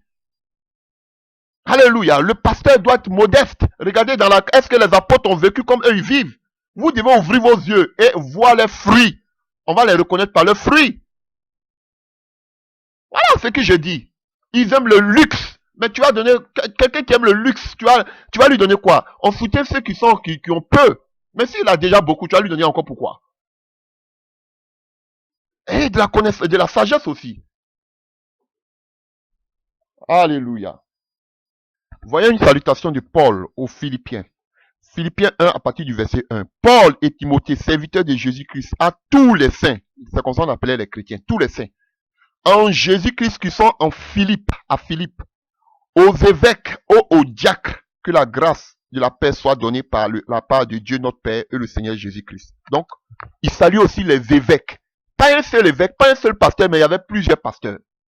Alléluia. C'est comme ça que l'église fonctionnait. Comment plus de milliers de frères ici en Christ, toi tu es seul comme un gourou, comme un roi. Si, c'est la sorcellerie. Prenons acte 20. Acte 20, à partir du verset 25. Et maintenant, voici, je sais que vous ne verrez plus mon visage, vous tous au milieu desquels j'ai passé en prêchant le royaume de Dieu. C'est pourquoi je vous déclare aujourd'hui que je suis pur du sang de vous tous, car je vous ai annoncé tout le conseil de Dieu sans rien cacher. Prenez donc garde à vous. Vous voyez, il parle ici, chers frères et sœurs, aux évêques. Vous pouvez lire tout ce moment. Alléluia. Alléluia. Voilà, on peut lire à partir du verset 17. Acte 20 à partir du verset 17. Cependant de Milet, Paul envoya chercher à Éphèse les anciens de l'église. Lorsqu'il fut arrivé vers lui, il est dit, vous savez de quelle manière, ok, vous pouvez tout lire. Donc, il parle aux anciens. Alléluia. Et il dit, à partir du verset 26, c'est pourquoi je vous déclare aujourd'hui que je suis saint, pur, du sang de vous tous, car je vous ai annoncé tout le conseil de Dieu, sans rien vous en cacher. Prenez donc garde à vous-même et à tout le peuple, le troupeau sur lequel le Saint-Esprit vous a établi évêque, pour paître l'église du Seigneur, et qu'il s'est acquise par son propre sang. Je sais qu'il s'introduira parmi vous, après mon départ, des loups cruels qui n'épargneront pas les troupeaux, et qui s'élèvera du milieu de vous des hommes qui enseignent des choses pernicieuses, pour entraîner les disciples après eux. Veillez donc, vous souvenant que depuis 3 années, je n'ai cessé nuit et jour d'exhorter avec l'âme chacun de vous. Alléluia. Chers frères et sœurs. Et il continue, il dit maintenant, frères, je vous recommande à Dieu et à la parole de sa grâce, à celui qui peut édifier et donner l'héritage avec tous les sanctifiés. Je n'ai désiré ni l'argent, ni l'or, ni les vêtements de personne. Vous savez vous-même que ces mains ont pourvu à mes besoins et à ceux des personnes qui étaient avec moi. Alléluia. Je vous ai montré de toute manière que c'est en travaillant ainsi qu'on peut soutenir les faibles et se rappeler les paroles du Seigneur qui a dit lui-même qu'il n'y a plus de bonheur de donner qu'à recevoir. Après avoir parlé, il s'est mis à genoux, il pria avec eux tous. Et tous fondirent en larmes, et se jetant au cou de Paul, il l'embrassa, affligé sur tout ce qu'il avait dit, et qu'il ne verrait plus son visage. Et il l'accompagnait jusqu'au navire. Voici un homme. Il dit, il a désiré ni l'argent, ni l'or, ni vêtements de quelqu'un. Ses propres mains ont pourvu à ses besoins. Regardez ces pasteurs.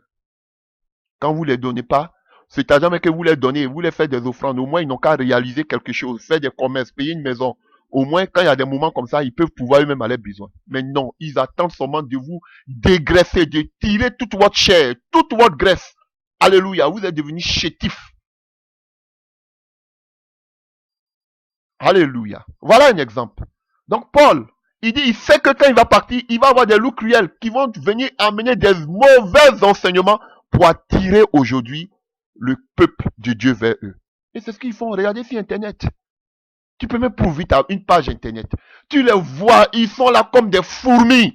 Chacun veut faire son one-man show. Et tout cela, après, soutenez-nous. Cher, c'est la jungle. C'est à cause de vous là que, alléluia, l'amour du plus grand nombre va se refroidir. Les gens n'ont même plus envie, ils n'ont même plus envie de devenir chrétiens. Vous faites honte au corps de Christ. Alléluia. Donc, chers frères et sœurs, en grosso modo, voici ce que je pouvais dire sur le deuxième type d'autorité dans le Nouveau Testament. On a vu qu'il y avait les gouverneurs, l'État, le gouvernement. Alléluia, les autorités que nous avons. Alléluia. On a vu que dans l'Église aussi, il était établi par les apôtres. Dieu avait permis qu'on établisse, alléluia, des anciens qui sont des pasteurs qui devaient veiller sur le troupeau, sur l'Église locale, sur les chrétiens, sur les saints. Donc, les véritables pasteurs qui sont appelés par Dieu sont établis de Dieu. Ils ont le mandat de Dieu. Et de tels pasteurs, des véritables pasteurs, ils doivent avoir peur de la déférence. Ils doivent avoir du respect. On doit vraiment les soutenir, on doit les respecter. Des véritables pasteurs. Je ne parle pas de ces plaisantins qui sont sur les réseaux sociaux. Des véritables serviteurs de Dieu, qui sont cachés même que je ne connais même pas. Il y en a. Tout le monde n'est pas faux. Il y a des véritables serviteurs de Dieu qui font un travail formidable. Soutenez-les. La seule chose que je suis contre, c'est la dîme. Vous devez donner libéralement. Alléluia. Frère, je vous dis, il y avait des moments où je travaillais.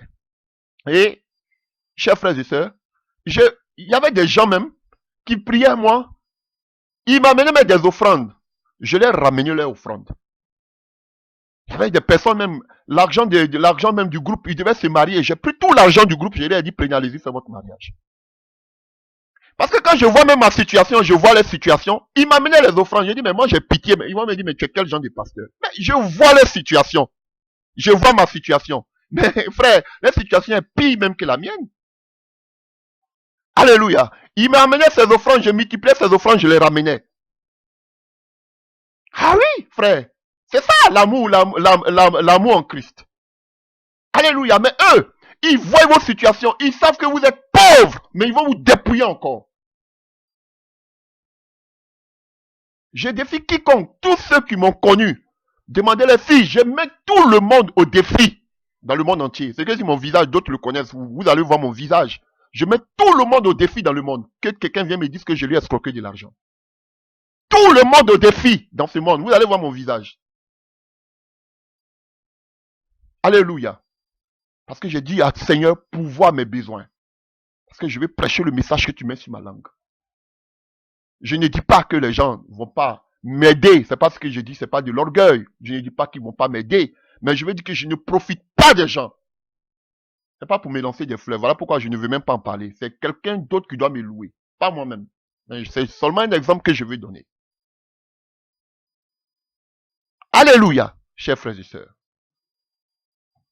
Alléluia. Même quand je priais avec d'autres pasteurs au début, même quand on me faisait des offrandes, je venais, je déposais tout devant le pasteur. J'ai dit, pasteur, je suis allé prêcher, on m'a fait une offrande, voici ça. Je mets ça devant le pasteur. Le pasteur me dit, j'ai dit, oui, voici ça, qu'est-ce que je dois faire?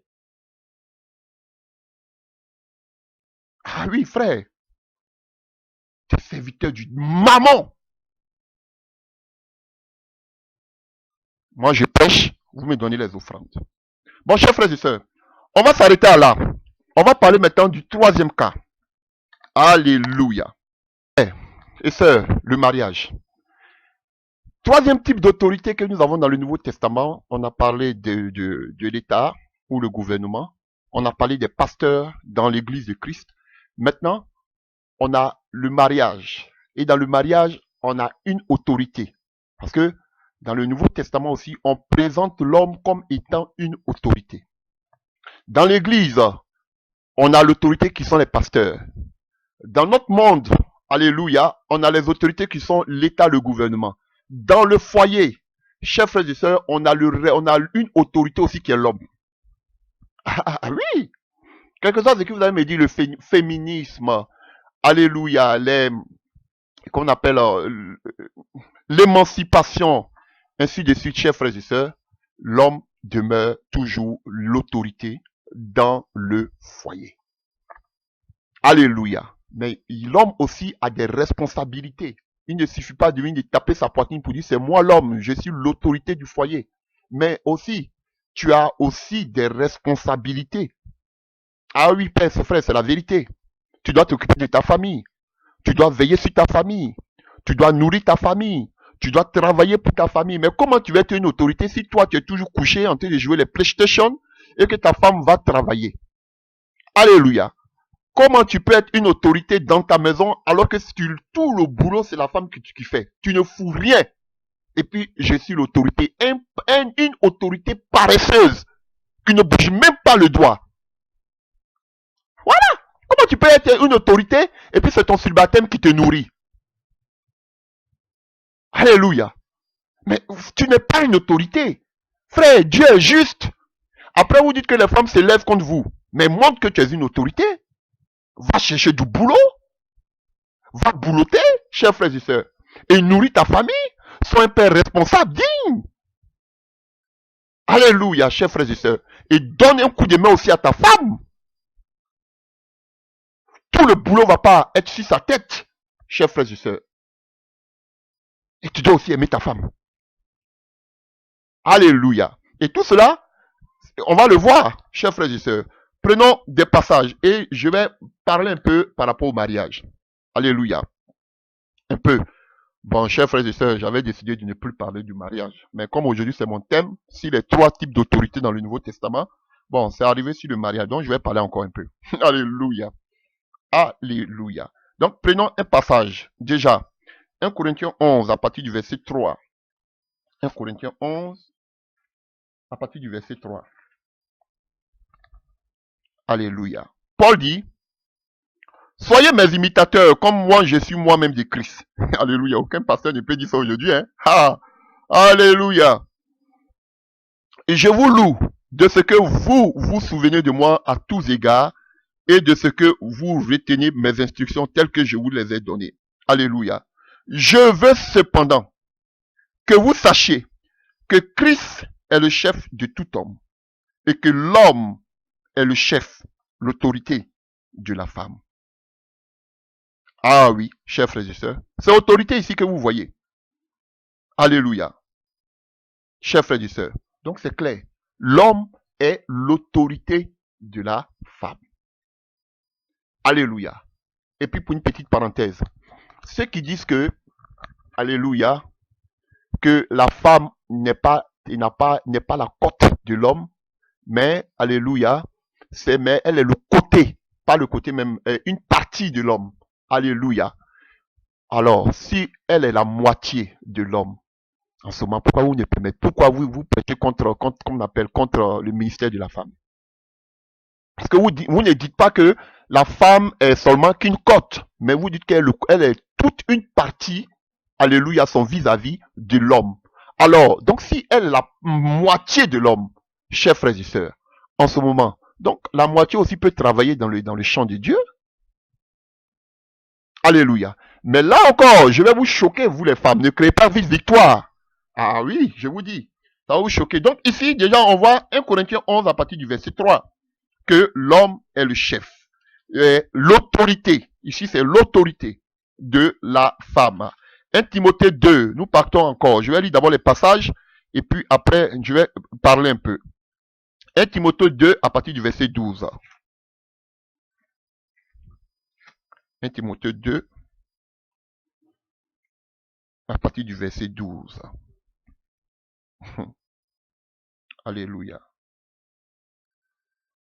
Alléluia. Que la femme écoute l'instruction en silence avec une entière soumission. Je ne permets pas à la femme d'enseigner ni de prendre de l'autorité sur l'homme. Vous avez vu, cette autorité ici, c'est exousia. Donc, Paul ne permet pas à la femme d'avoir une procuration sur l'homme. Ah oui. Paul ne permet pas à la femme d'être mandatée sur l'homme. Paul ne permet pas à la femme d'être sur la tête de l'homme. C'est ça, autorité, ici. Voilà, c'est exousia. Et il ne permet pas à la femme d'enseigner. Alléluia. Mais elle doit écouter, alléluia, de ce qu'on appelle avec silence, une entière soumission. Et je ne permets pas à la femme d'enseigner, ni de prendre l'autorité. Donc, il y a une virgule. Donc, il ne permet pas à la femme d'enseigner. Alléluia. De prendre de l'autorité sur l'homme. Alléluia.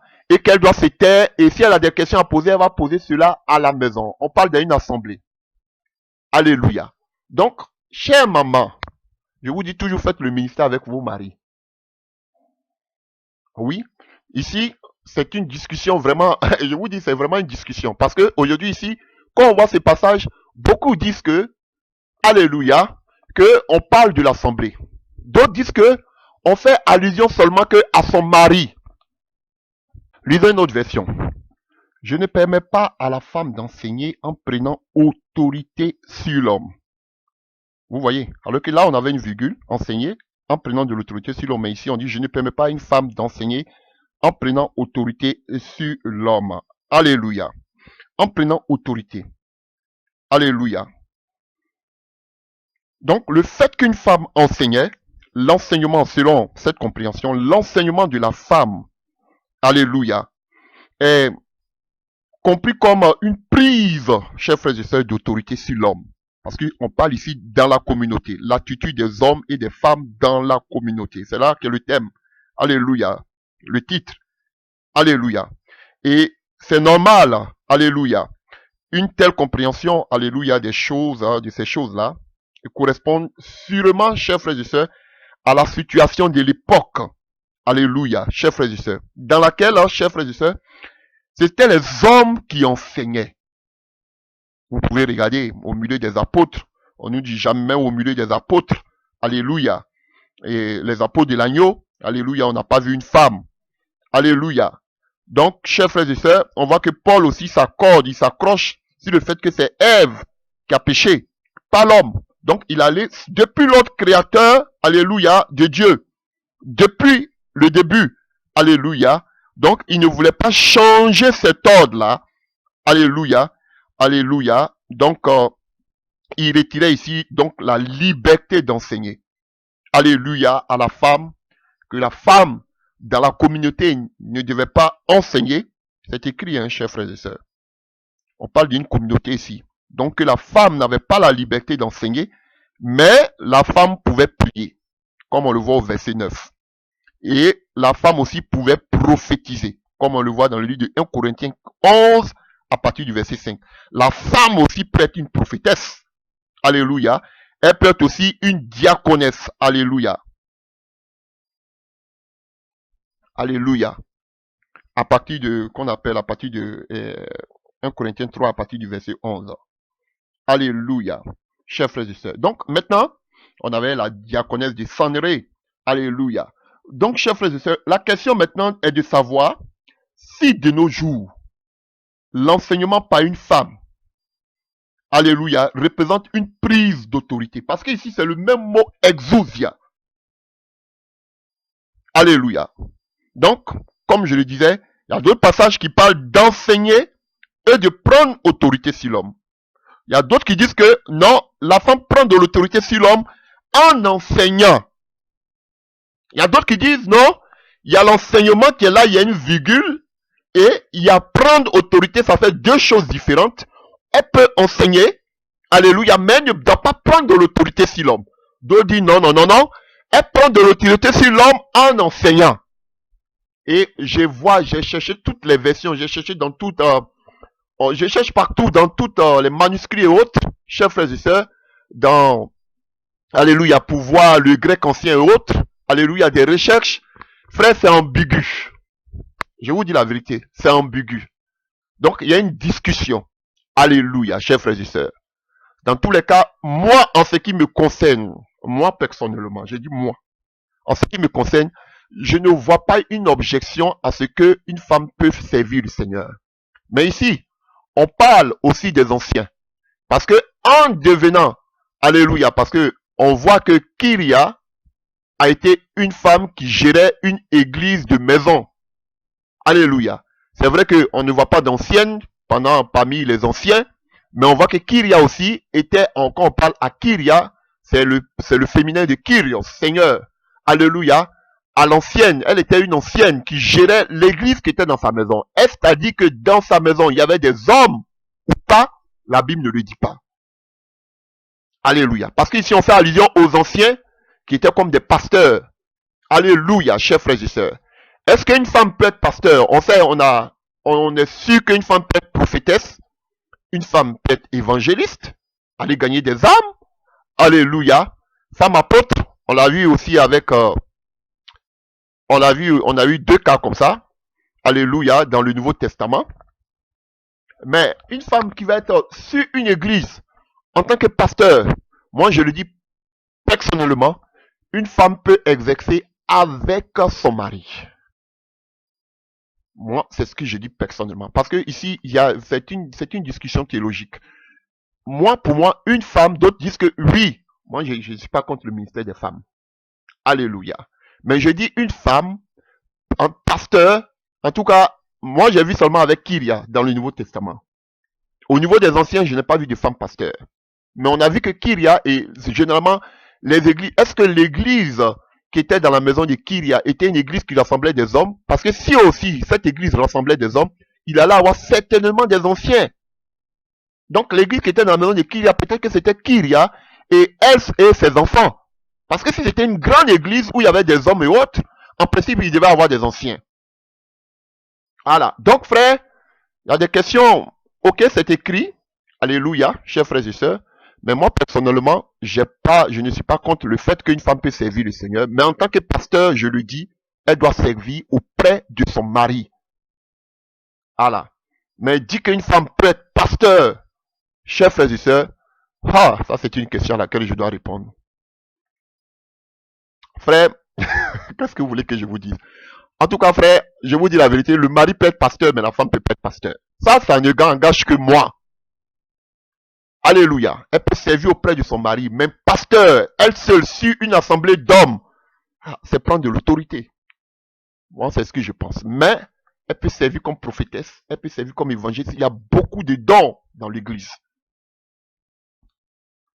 Voilà. Donc, je ne veux pas être plus spirituel ou bien je ne veux pas aller au-delà de la parole de Dieu. Chers frères et sœurs, ma sœur, fais le travail auprès de ton mari. Mais dis qu'une femme peut être pasteur. Ça, c'est une question vraiment, frère, ça me dépasse. Je ne veux pas pécher. Voilà. Donc, moi, ce que je peux dire, on a vu beaucoup de couples qui ont travaillé ensemble dans le Nouveau Testament.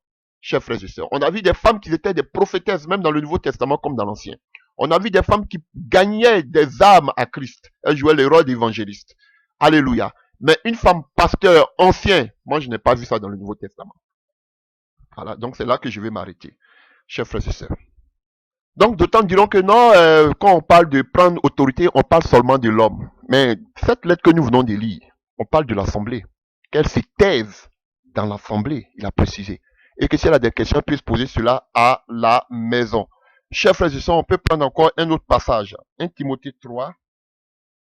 Je suis. 1 Timothée 3. Alléluia. À partir du verset... Nous avons lu 1 Timothée 2 à partir du verset 12, 1 Timothée 3 à partir du verset 4 et 12. 1 Timothée 3 à partir du verset 4. Alléluia. Il faut qu'il dirige bien sa propre maison. Vous voyez, on ne dit pas à la femme. Et qu'il tienne ses enfants dans la soumission et dans une parfaite honnêteté. Alléluia. Donc, si quelqu'un ne sait pas diriger sa propre maison, comment prendra soin de l'église de Dieu? C'est clair. Alléluia. Donc, ta première église, c'est ta maison. C'est ta femme, ce sont tes enfants.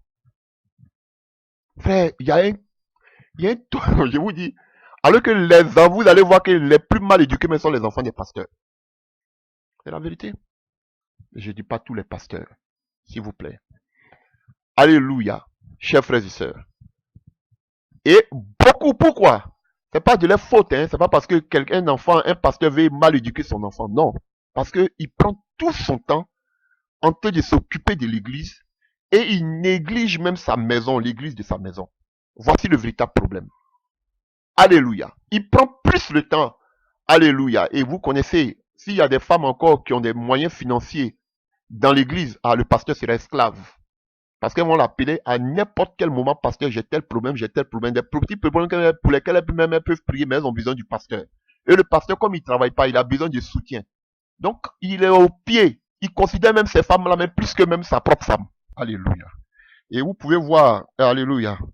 Donc, il parle aussi des diacres à partir du verset 14 de 1 Timothée 3. Il dit, je t'écris ces choses avec l'espérance d'aller bientôt vers toi, mais enfin que tu saches, si je tarde, comment il faut se conduire dans la maison de Dieu qui est l'église de Dieu. Dans la maison de Dieu, c'est l'église de Dieu, c'est pas les bâtiments. C'est l'église universelle. Ou bien ici, mais on parle de l'église locale. Alléluia. Vivant, vivant de l'église de l'église de Dieu vivante. Alléluia. La colonne et l'appui de la vérité. Alléluia. Alléluia, ainsi de suite. Donc, chers frères et sœurs. Et il y a tellement de passages que je peux prendre.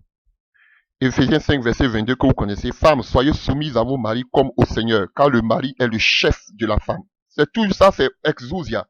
Est le chef de la femme comme Christ est le chef de l'église qui est son corps et dont il est le sauveur. Or, de même que l'église est soumise à Christ, les femmes doivent être aussi soumises à leur mari en toutes choses. Et le mari doit aimer aussi sa femme comme Christ a aimé aussi l'église. Alléluia. C'est vrai que le mari a son rôle. Alléluia. Mais tout ce que je suis en train de faire l'enseignement sur les autorités. Et les trois sortes d'autorités, on est sur le troisième type d'autorité bibliquement dans le Nouveau Testament et on nous dit que l'homme, il est le chef. Et le chef ici, c'est l'autorité. Alléluia. Donc, ce sont des choses qu'on ne doit pas outrepasser. Alléluia. Ça devient une malédiction quand une femme commande son mari. Alléluia. 1 Corinthiens 1 Pierre 3 à partir du verset 6. Soyez de même soumises, femmes, soyez de même soumises à vos maris. Vous voyez, partout ça revient, cela. Alléluia. Comme si Paul même savait que de nos temps, les femmes n'allaient pas être soumises. Alléluia. Les femmes vont me donner toutes sortes, alléluia, d'alibi. Pourquoi nous ne sommes pas soumises? Les hommes font ceci, les hommes font cela. Alléluia. Ça touche aujourd'hui tout le monde entier.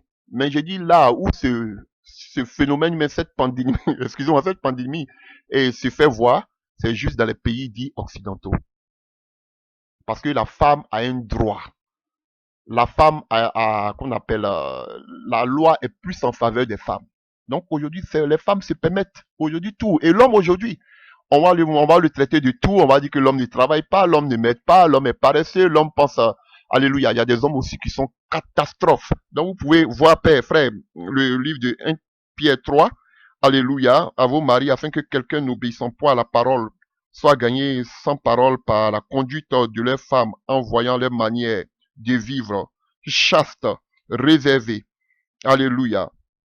Non pas cette parure extérieure qui consiste dans les cheveux tressés et dans l'ornement d'or et les habits, alléluia, qu'on revêt, mais la parure intérieure cachée dans le cœur, pureté incorruptible d'un esprit doux et paisible qui d'un grand prix devant Dieu. Ainsi se paraît autrefois les saintes femmes qui espéraient en Dieu, soumises à leur mari comme Sarah qui obéissait à Abraham et l'appelait son Seigneur. Chers frères et sœurs. Voilà. Donc, aussi, il parle de l'homme aussi. Je ne vais pas parler seulement de la femme, frère, sinon on va pas finir. Et de l'homme, pardon, mais je vais dire simplement que l'homme est le premier responsable, il est le exousia, alléluia, l'autorité dans le foyer. C'est vrai que vous avez beaucoup de choses à me dire. Ah, les hommes se comportent comme ça, les hommes, frère, je ne vais pas entrer trop dans ces polémiques. S'il vous plaît. Alléluia. Mais je vais ouvrir une parenthèse avant de finir. Chers frères et sœurs, prenons le livre de 1 Corinthiens 6 à partir du verset 11. 1 Corinthiens 6 à partir du verset 11. 1 Corinthiens 6 à partir du verset 11. Voilà, donc ça, ce sont des thèmes. Prêcher de cela dans les églises anglophones, qu'on appelle occidentales, c'est compliqué. Alléluia. Chers frères et sœurs. Mais c'est la vérité biblique. Il faut qu'on la dise, cette vérité. 1 Corinthiens 6 à partir du verset 15 à 19. Alléluia. Je lis. 1 Corinthiens 6, à partir du verset 15 à 18. Ne savez-vous pas que vos corps sont des membres de Christ? Prendrai-je donc les membres de Christ pour en faire les membres d'une prostituée? Loin de là.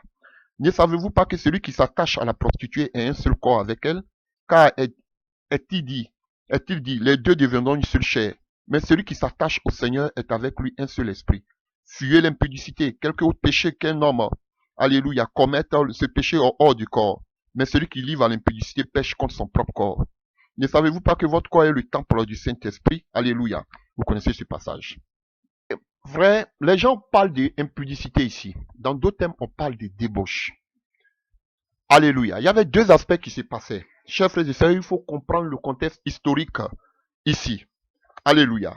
On sait que la ville de Corinthe avait une mauvaise réputation parce qu'elle était reconnue pour un lieu de prostitution sacrée. Chers frères et sœurs. Et à cette époque-là, on comptait plus de 1000 prostituées sacrées. À cette époque. Chers frères et sœurs. Et beaucoup sont devenus des chrétiens, mais ils prétendaient encore qu'ils pouvaient vivre comme ils voulaient. D'autres n'étaient pas mariés. Ils continuaient à aller encore voir les prostituées. Mais il y a d'autres encore qui étaient mariés, qui partaient encore voir des prostituées. C'est dans cela que Paul nous dit qu'on attend qu'il y a le péché au milieu de l'église de Corinthe, même pas comme on attend même chez les païens. De telle sorte que quelqu'un avait la femme de son frère, de son père, la deuxième femme de son père. Et du coup, je vais vous dire quelque chose. Alléluia. Dans la Bible, alléluia, lorsqu'il s'agissait du peuple d'Israël, on ne parlait pas, parce que j'entends beaucoup dans la bouche des chrétiens parler de, qu'on appelle, tu vis comment vous appelez ça, dans le concubinage. Dans la Bible, vous ne verrez pas ces mots. Alléluia.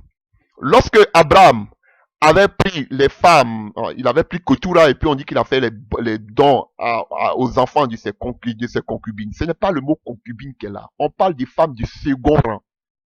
Même quand on prenait 1 roi 11, on parle des femmes comment on appelle, des femmes de Salomon. Alléluia. Ces femmes et ces concubines. Chers frères et sœurs, ces femmes, ces concubines que vous voyez, on parle des femmes de second rang. Où on attend le mot concubine, c'est dans le livre de Daniel. Alléluia. Dans le livre de Daniel 5, à partir du verset 2 et verset 23. Alléluia.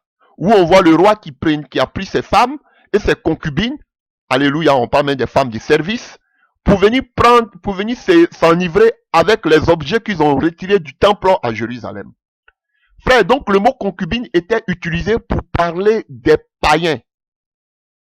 Mais quand il s'agissait des patriarches ou bien du peuple d'Israël, on parlait de femmes de second rang. Parce qu'à leur temps, la polygamie était reconnue, répandue en Israël. Donc quand je vois aujourd'hui les gens qui parlent du mot concubine, ça m'écoeure parce que c'est un thème qui est anti-biblique, qui n'est pas chrétien au fait. Alors, ils vous diront alors que pour vous, qu'est-ce que c'est que le concubinage? C'est deux personnes, alléluia, ou bien ici, qu'est-ce que c'est que le concubinage? Ils vous diront que c'est deux personnes qui ne sont pas mariées, qui vivent ensemble. Ou bien une personne, je ne sais pas, définissez-moi le concubinage. Deux personnes qui ne sont pas mariées, qui vivent ensemble. Ah ben, qu'est-ce que vous appelez le mariage? Parce que vous avez laissé le vrai sens du thème du mariage biblique et vous vous donnez à des fables. Et comme ça fait l'affaire des femmes, parce que ce sont elles qui sont beaucoup causeuses, alléluia, ça fait beaucoup de débats et ça les fait bien. Parce qu'elles aiment ça. Parce qu'aucune femme ne veut vivre comme ils le disent, dans le concubinage. Alléluia. Qu'est-ce que vous appelez l'impudicité? L'impudicité, c'est deux personnes qui vivent, alléluia, ensemble avant le mariage. Et qu'est-ce que vous appelez le mariage? Et comment se faisait le mariage, chers frères et sœurs?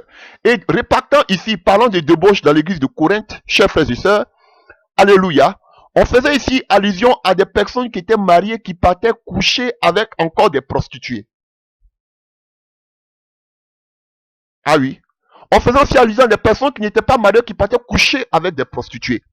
Et aujourd'hui, ce qui m'écoeure, c'est de voir qu'aujourd'hui, les chrétiens prennent comme mariage le fait qu'on passe devant un maire. On a vu tout à l'heure, dans le livre de Romains 13, on ne nous dit pas que aucun, alléluia, on ne voit aucun qu'on appelle responsable de Rome célébrer un mariage des Israélites. Non. Chers frères et sœurs. Et aucun passage biblique ne nous dit que on doit faire un mariage au devant des, qu'on appelle des autorités des mères. Vous voyez, chers frères et sœurs. Mais qu'est-ce que vous appelez aujourd'hui le mariage? Je peux concevoir qu'en Europe aujourd'hui, en Occident, ils reconnaissent parce qu'ils ne sont pas chrétiens. Le mariage, c'est lorsque aujourd'hui tu vas devant le maire.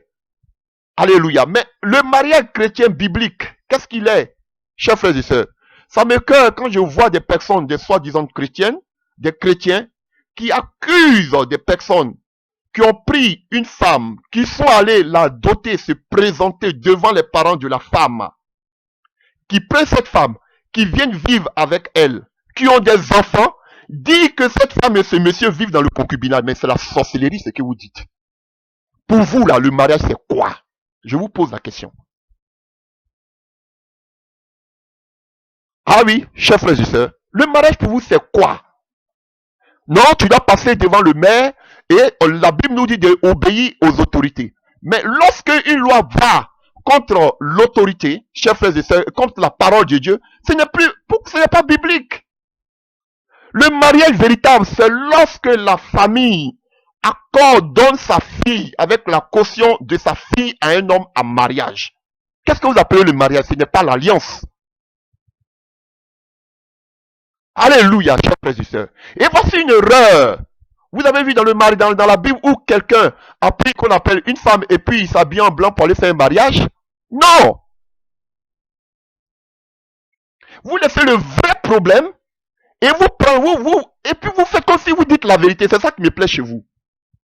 Le mariage à la mairie, c'est vrai que c'est l'autorité, mais le premier mariage biblique, c'est le mariage de deux personnes unies devant la famille. Je vais vous raconter l'exemple d'une personne, alléluia, qui écoutait ces enseignements d'un prédicateur qui parle du retour à la parole, alléluia, qui disait que la dot au devant des parents, ce n'est pas biblique. Le monsieur a pris la sœur, il allait se marier à la mairie, ils ont eu un enfant, alors que la femme avait été dotée par un homme, reconnu par la famille. Le monsieur ne reconnaissait pas le monsieur qui l'amenait à la commune. Comme elle est venue en Europe, le monsieur, il était allé aussi refaire sa vie, il était allé, pas refaire sa vie, il était allé à l'aventure. Et le monsieur, il est passé comme la femme aussi est venue à l'aventure, elle n'avait plus de nouvelles, et la famille a dit, il voulait payer, la famille a dit, non, nous on connaît déjà un homme qui a payé la dot, il n'est pas revenu prendre sa dot, on considère que notre fille est mariée. Écoutez les enseignements des gens qui disent que le mariage n'est pas la dot. Le monsieur, il a pris la femme, il l'a amenée à la commune.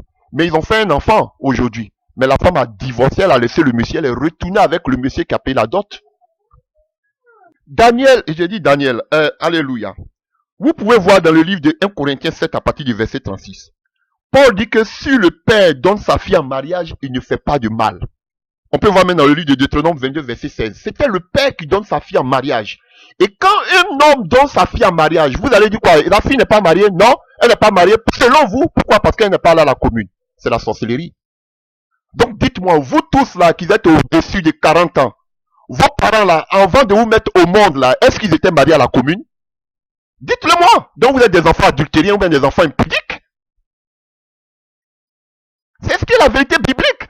Nos parents qui étaient en Afrique, qui vivaient avec nos mamans, qui sont allés les prendre vierges, qui sont venus les épouser, qui ont vécu avec eux. Alléluia. Qui n'ont même pas fait de mariage à la mairie, mais qu'on reconnaît comme leurs femmes, qui ont fait de grands enfants. Vous leur direz que leur mariage n'est pas, ils vivent dans le concubinage, mais c'est la sorcellerie, ce que vous dites. Ce n'est pas biblique, ce que vous dites. Et ce qui m'écoeure, c'est que vous restez le véritable mariage biblique et vous passez à côté pour des futurités. Le véritable mariage biblique, c'est l'accord de deux personnes qui n'ont pas connu d'homme. C'est la vérité biblique. Une femme vierge, un homme vierge qui se marie. Voici le mariage biblique. Vous tous là, est-ce que vous êtes vierge avant de vous marier? Il y a d'autres, on dit que tu ne dois pas connaître ta femme avant de te marier. Je suis d'accord. Mais vous là même, est-ce que combien de personnes n'ont pas connu les femmes avant de se marier? On peut les compter du bout des doigts. Arrêtez, chers frères et sœurs. Pourquoi on se marie à la mairie? Je vais vous le dire. Pour deux raisons. La première raison, qu'on a vu qu'on doit avoir un bon témoignage dehors. Donc, quand vous voyez un homme avec une femme qui sont dotés, qui vivent ensemble, qui ont des enfants, vous ne pouvez pas donner un conseil à la femme de laisser le monsieur parce qu'il ne l'a pas amené à la commune. Mais vous êtes des sorciers. Vous brisez un mariage. Vous brisez le mariage. Montrez-moi dans la Bible où on dit qu'un homme et une femme doivent aller d'abord devant le maire. Et puis comme ça, on dit que vous êtes mariés. À cause du témoignage de ceux qui nous entourent, qui ne sont pas chrétiens, on peut le faire pour régulariser cette situation, pour dire que, oui, on vit ensemble, on a des enfants. Maintenant, on vient régulariser cette situation aux yeux des hommes qui ne sont pas chrétiens pour le témoignage. Voilà. Maintenant, je n'arrive pas à comprendre. Des prédicateurs qui disent ce genre de choses. Maintenant, vous partez à la mairie. À la mairie, on vous donne un anneau. Maintenant, cette alliance-là, vous ne portez plus. Mais portez aussi votre alliance parce que c'est à la mairie, on vous a donné cette alliance. Ça rentre dans la condition à la commune quand vous partez faire le mariage. On vous donne une alliance. Maintenant, pourquoi vous ne portez plus votre alliance? Puisque vous dites que le mariage, c'est à la commune. Que les parents n'ont pas, une fois qu'on passe devant les parents, on n'est pas encore marié. C'est la sorcellerie, ce que vous dites. Et vous êtes tenté de briser beaucoup de foyers. Vous êtes tenté de blesser beaucoup de foyers. Vous le faites exprès. Ce n'est pas biblique, ce que vous dites. Ce n'est pas biblique. Alléluia. Et beaucoup d'entre vous ont déjà connu 10 garçons, 20 garçons, 100 filles, 50 filles. Vous maintenant, vous nous mettez devant le maire, maintenant on va vous marier, on va se marier. Mais vous faites dans le faux. Je pouvais concevoir, si tu étais vierge et que la femme était vierge, vous partez devant le maire, je pourrais dire oui, maintenant vous êtes... mais vous-même là même, vous n'êtes pas vierge. Vous mettez un habit blanc, vous partez devant le maire. Mais frère, il y a quelque chose qui ne va pas. Quand vous voyez, la première des choses que vous devez dire, vous avez dit que c'est culturel, mais en Occident, on voit même qu'il y a des parents, vous concernez ça, qu'il y a des enfants qui se marient. Moi, j'en ai vu plein. J'étais à l'école théologique au milieu des Européens, j'ai vu, j'étais le seul Africain au milieu des Européens. J'ai vu comment ils faisaient les mariages, sans l'accord de leurs parents. J'ai tapé sur la table, je m'opposais. Bon, on dit tu es qui? Comment des gens peuvent se marier sans l'accord de leurs parents? J'ai vu ça à l'école théologique. J'ai fait 2 écoles théologiques. J'étais à l'internat. J'ai vu plusieurs mariages devant moi. Ça, vous allez me dire que c'est un mariage. Sans que les parents ne soient au courant. Non, le premier mariage doit avoir d'abord la bénédiction des parents. Et maintenant, à cause du témoignage, vous pouvez dire, ah, allez-y maintenant au devant du maire, mais vous ne pouvez pas dire à la femme, laisse ton mari avec elle a des enfants. Pourquoi? Parce que tu n'es pas là à la mairie, mais c'est la sorcellerie. Et vous approuvez ça. Mais pourquoi tu ne laisses pas aussi ton mari? Alléluia, chers frères et sœurs. Et la deuxième des causes, c'est pourquoi? À cause tout simplement, alléluia, le monde organisé, tout simplement à cause des, qu'on appelle de l'héritage. Si le monsieur a perdu quelqu'un, on a vu qu'Abraham a donné, il a donné des biens. Alléluia. Peut-être que toi, tu n'auras pas l'occasion, peut-être, d'avoir le temps, alléluia, de pouvoir faire un testament. Voilà pourquoi, alléluia, après ta mort, parce que nous sommes tous appelés à partir, alléluia, pour les enfants qui vont rester, ils puissent avoir quelque chose comme héritage, si vraiment tu as un héritage. C'est tout. Mais allez dire que les gens, mais allez-y faire cette prédication là en Afrique. C'est aussi les réseaux sociaux aussi que vous êtes en train de parler. Vous avez plus de 30 ans, 40 ans là, vos parents quand ils vous mettaient au monde, ils étaient mariés à la commune. Arrêtez ça. Et puis ils prennent ça comme parole d'évangile. Et la vraie base même du mariage biblique où on parle de virginité, vous n'en parlez pas. Vous êtes des sorciers et des hypocrites. Alléluia. Et le monde, le péché est tellement entré dans l'église. Chers frères et sœurs, qu'aujourd'hui même on parle de virginité. Même encore dans la virginité, il y a un problème. C'est vous aujourd'hui qui savez tout. Vous êtes allé à l'école, vous êtes émancipé. Vous avez dit que vous dites que le temps de nos mamans là, c'était un temps révolu. Aujourd'hui, vous avez les yeux ouverts. Alléluia. Mais regardez combien de divorces qu'on a aujourd'hui. Combien de divorces? Combien d'infidélités qu'on a aujourd'hui? Alléluia. Regardez, nos mamans là, ils sont allés les prendre vierges, ils sont venus chez nos papas. Peut-être même qu'elles n'aimaient même pas nos papas, mais elles sont restées dans ces foyers là jusqu'à, vous allez dire, ah mais nos mamans, elles ont eu beaucoup de blessures, beaucoup de problèmes, si c'est vous les femmes qui savez tout. Mais quand même ça marchait. Vous aujourd'hui, vous savez tout. Ah, je suis qu'on appelle une femme violentée. Je suis une femme battue. Je suis contre. Je suis une femme ceci. Je suis une femme cela. Mais regardez aujourd'hui, vous qui savez tout. Je ne suis pas contre, je suis contre la violence. Regardez aujourd'hui le nombre de divorces. Des excuses. Et si des excuses. Regardez le nombre de divorces. Aujourd'hui même, on parle de la virginité. Ma femme me parlait de certains témoignages. Une femme prophétesse qui a donné sa fille vierge à un chrétien. Il a eu 3 enfants avec la fille. Parce qu'elle a fait ses enfants par voix basse. Le monsieur vient dire aujourd'hui qu'il ne se sent plus parce qu'il voit que la partie intime de sa femme n'est plus, excusez-moi, je vais parler brièvement. Ce n'est plus comme avant parce qu'elle a eu 3 enfants par voie normale. Regardez le péché aujourd'hui. Regardez le péché. Regardez le péché. Vous êtes tenté de donner toutes les excuses. Il y a le péché aujourd'hui dans l'église. Alléluia. 2 hommes vierges, une femme vierge, comme elle m'a expliqué encore un autre exemple. Une fille vierge, un garçon vierge. Ils se sont mariés dans la virginité. Premier rapport sexuel, la femme dit qu'elle ne peut plus, elle veut divorcer parce que la partie intime de l'homme est un peu trop gros. Regardez l'abomination. Nos parents, nos mères qui n'avaient jamais connu des garçons. Comment ça se fait qu'elles sont restées dans leur foyer jusqu'à nous mettre au monde? Mais c'est les générations d'aujourd'hui. Le péché est tellement entré dans l'église qu'on trouve toutes sortes d'excuses. Laissez-moi vous dire ce que c'est que le concubinage. Oui, laissez-moi vous dire ce que c'est que le concubinage, c'est quoi? C'est lorsque un homme vit avec une femme, c'est avoir des rapports sexuels avec plusieurs femmes. Vous allez me dire non, c'est quand tu n'es pas encore marié, tout ce qu'on appelle le concubinage. Ça, on appelle ça l'impudicité. Mais quelqu'un qui allait doter sa femme chez ses parents, que les parents de la femme reconnaissent le monsieur comme le mari de la femme, vous allez me dire qu'ils vivent dans le concubinage? Non, ils ne vivent pas dans le concubinage.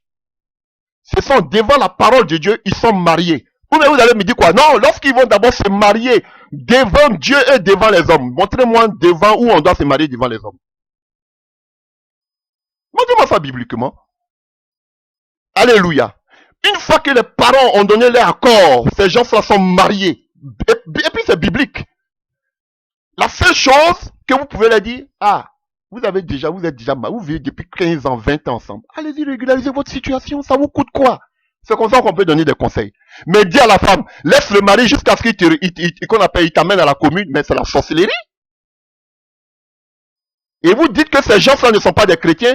Si, ils sont des chrétiens. Mais au vu des hommes, ils doivent seulement régulariser cette situation. C'est tout. C'est le conseil que vous devez donner. Mais ne pas dire à la femme, laisse ton mari avec tes enfants, tant que le monsieur t'a pas amené à la mairie. Pourquoi vous dites des choses? C'est la sorcellerie. Pourquoi vous n'abandonnez pas vos foyers? Alléluia. Et pour eux, maintenant, quand tu viens, la seule chose qu'on voit, on voit dans ton doigt, si tu as une bague. Dites-moi, c'est biblique? Je vous pose la question, avoir une alliance là, un agneau dans son doigt là, c'est biblique? Et du coup, ils ont de ces bagues, de ces alliances de mariage devant la mairie, mais de véritables frivoles. Et vous allez voir que quand ces gens de choses, et même je faisais ces reproches là à ceux qui disent qu'ils dénoncent, qui sont contre le divorce, qui sont contre le remariage. Mais frère, à partir même du divorce et du remariage, il y a 2 conditions pour divorcer et se remarier.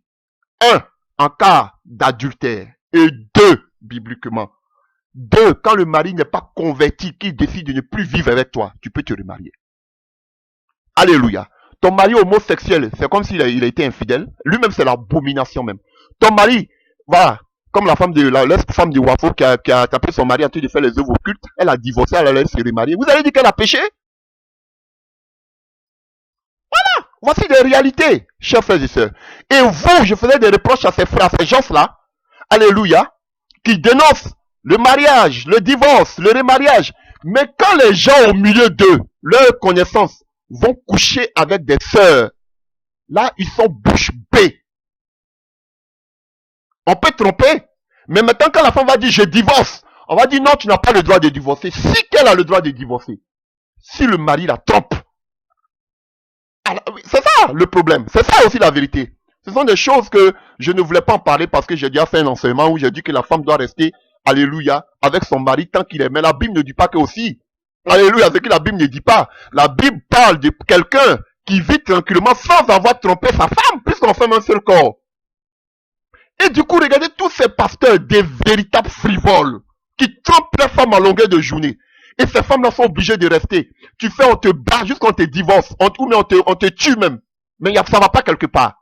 Pourtant, ils ont des alliances là, dans leurs doigts. Et ce sont ces gens-là, des impudiques comme eux, des homosexuels, qui vont s'élever. Alléluia. Qui traitent d'autres personnes qui vivent dans le péché. Qui sont fidèles à une seule femme. Qui ont doté la femme chez les parents, avec leurs propres parents. Qui sont reconnus par les deux familles. Ils vont vous dire que parce que vous n'êtes pas là à la mairie, donc vous n'êtes pas mariés. Mais eux qui sont là à la mairie, qui ont une bague, qui ont une alliance, qui sont des homosexuels. Ils trompent les femmes à longueur de journée. Eux, ils sont bien. Pourquoi? Parce que tout simplement, à l'apparence, je suis marié. Je peux même tromper ma femme, mais j'ai mon alliance, je suis marié. Voici comment l'église aujourd'hui pense. Du coup, quelqu'un est marié, il peut coucher avec les sœurs de l'église, c'est pas un problème. Réponds-toi. Mais quelqu'un qui a doté sa femme parce qu'il n'est pas là à la mairie, on dit que non, tu n'es pas marié devant le Seigneur. Mais vous êtes des sorciers. C'est la sorcellerie. Et ils vont te dire que tu vis dans le péché. Mais montrez ça bibliquement. Moi, ma femme là, je l'ai dotée. Voilà. J'ai pris ma femme, un exemple, j'ai pris ma femme. Mes parents étaient là, j'ai doté ma famille.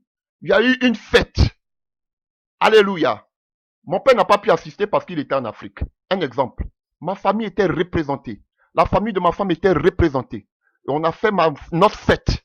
Alléluia. Mais ça là, vous allez dire que c'est pas un mariage? Vous allez dire que ceci, c'est pas un mariage. Pourquoi? Parce que tu n'es pas allé encore à la commune. Mais qu'est-ce que vous appelez un mariage? Un mariage, c'est quand tu vis avec la même femme, alléluia, reconnue par les parents, par la famille. Eux aussi, maintenant, tout ce que tu peux faire, c'est d'aller reconnaître. Marié, alléluia, chers frères et sœurs. Alléluia. Et c'est avec la seule femme que tu vives une vie conjugale, une vie intime. Tu ne vas pas faire une vie intime encore ailleurs. Mais vous avez des bagues dans vos doigts, des alliances. Vous faites encore des rapports sexuels extra-conjugales avec des femmes dans vos églises. Mais là, ils sont comme des saints. Pourquoi? Parce qu'ils ont la bague, ils sont mariés à la commune. Mais qui pêche?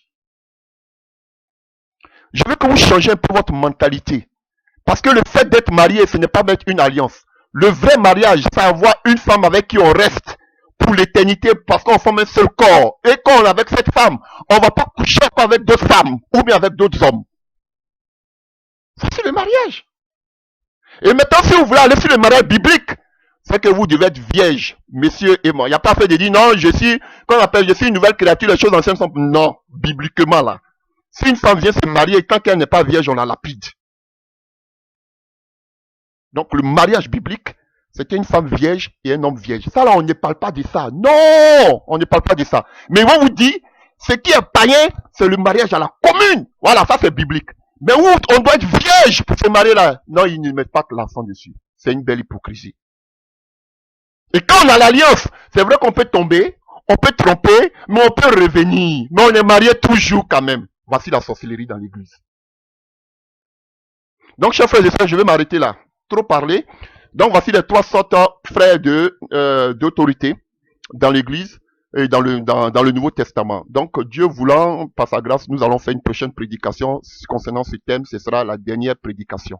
Que Dieu vous bénisse. Donc, j'encourage tout le monde. Alléluia. Si vous êtes déjà marié, vous êtes marié devant les parents. Alléluia. C'est un mariage. N'abandonnez pas votre femme. À moins que vous ne vivez pas avec plusieurs femmes. Si vous avez une femme avec qui vous avez des enfants, chers frères et sœurs, ça ne coûte rien d'aller régulariser votre situation. Mais dis à la sœur, laisse le mari, le monsieur jusqu'à ce que il parte t'amener. Tu vas gâter ton foyer, madame. Faut laisser ses aigris. Encourage ton mari à aller régulariser ça devant la mairie, devant l'État. Et puis c'est tout. Que Dieu vous bénisse. Donc, frère, voici les trois sortes d'autorité.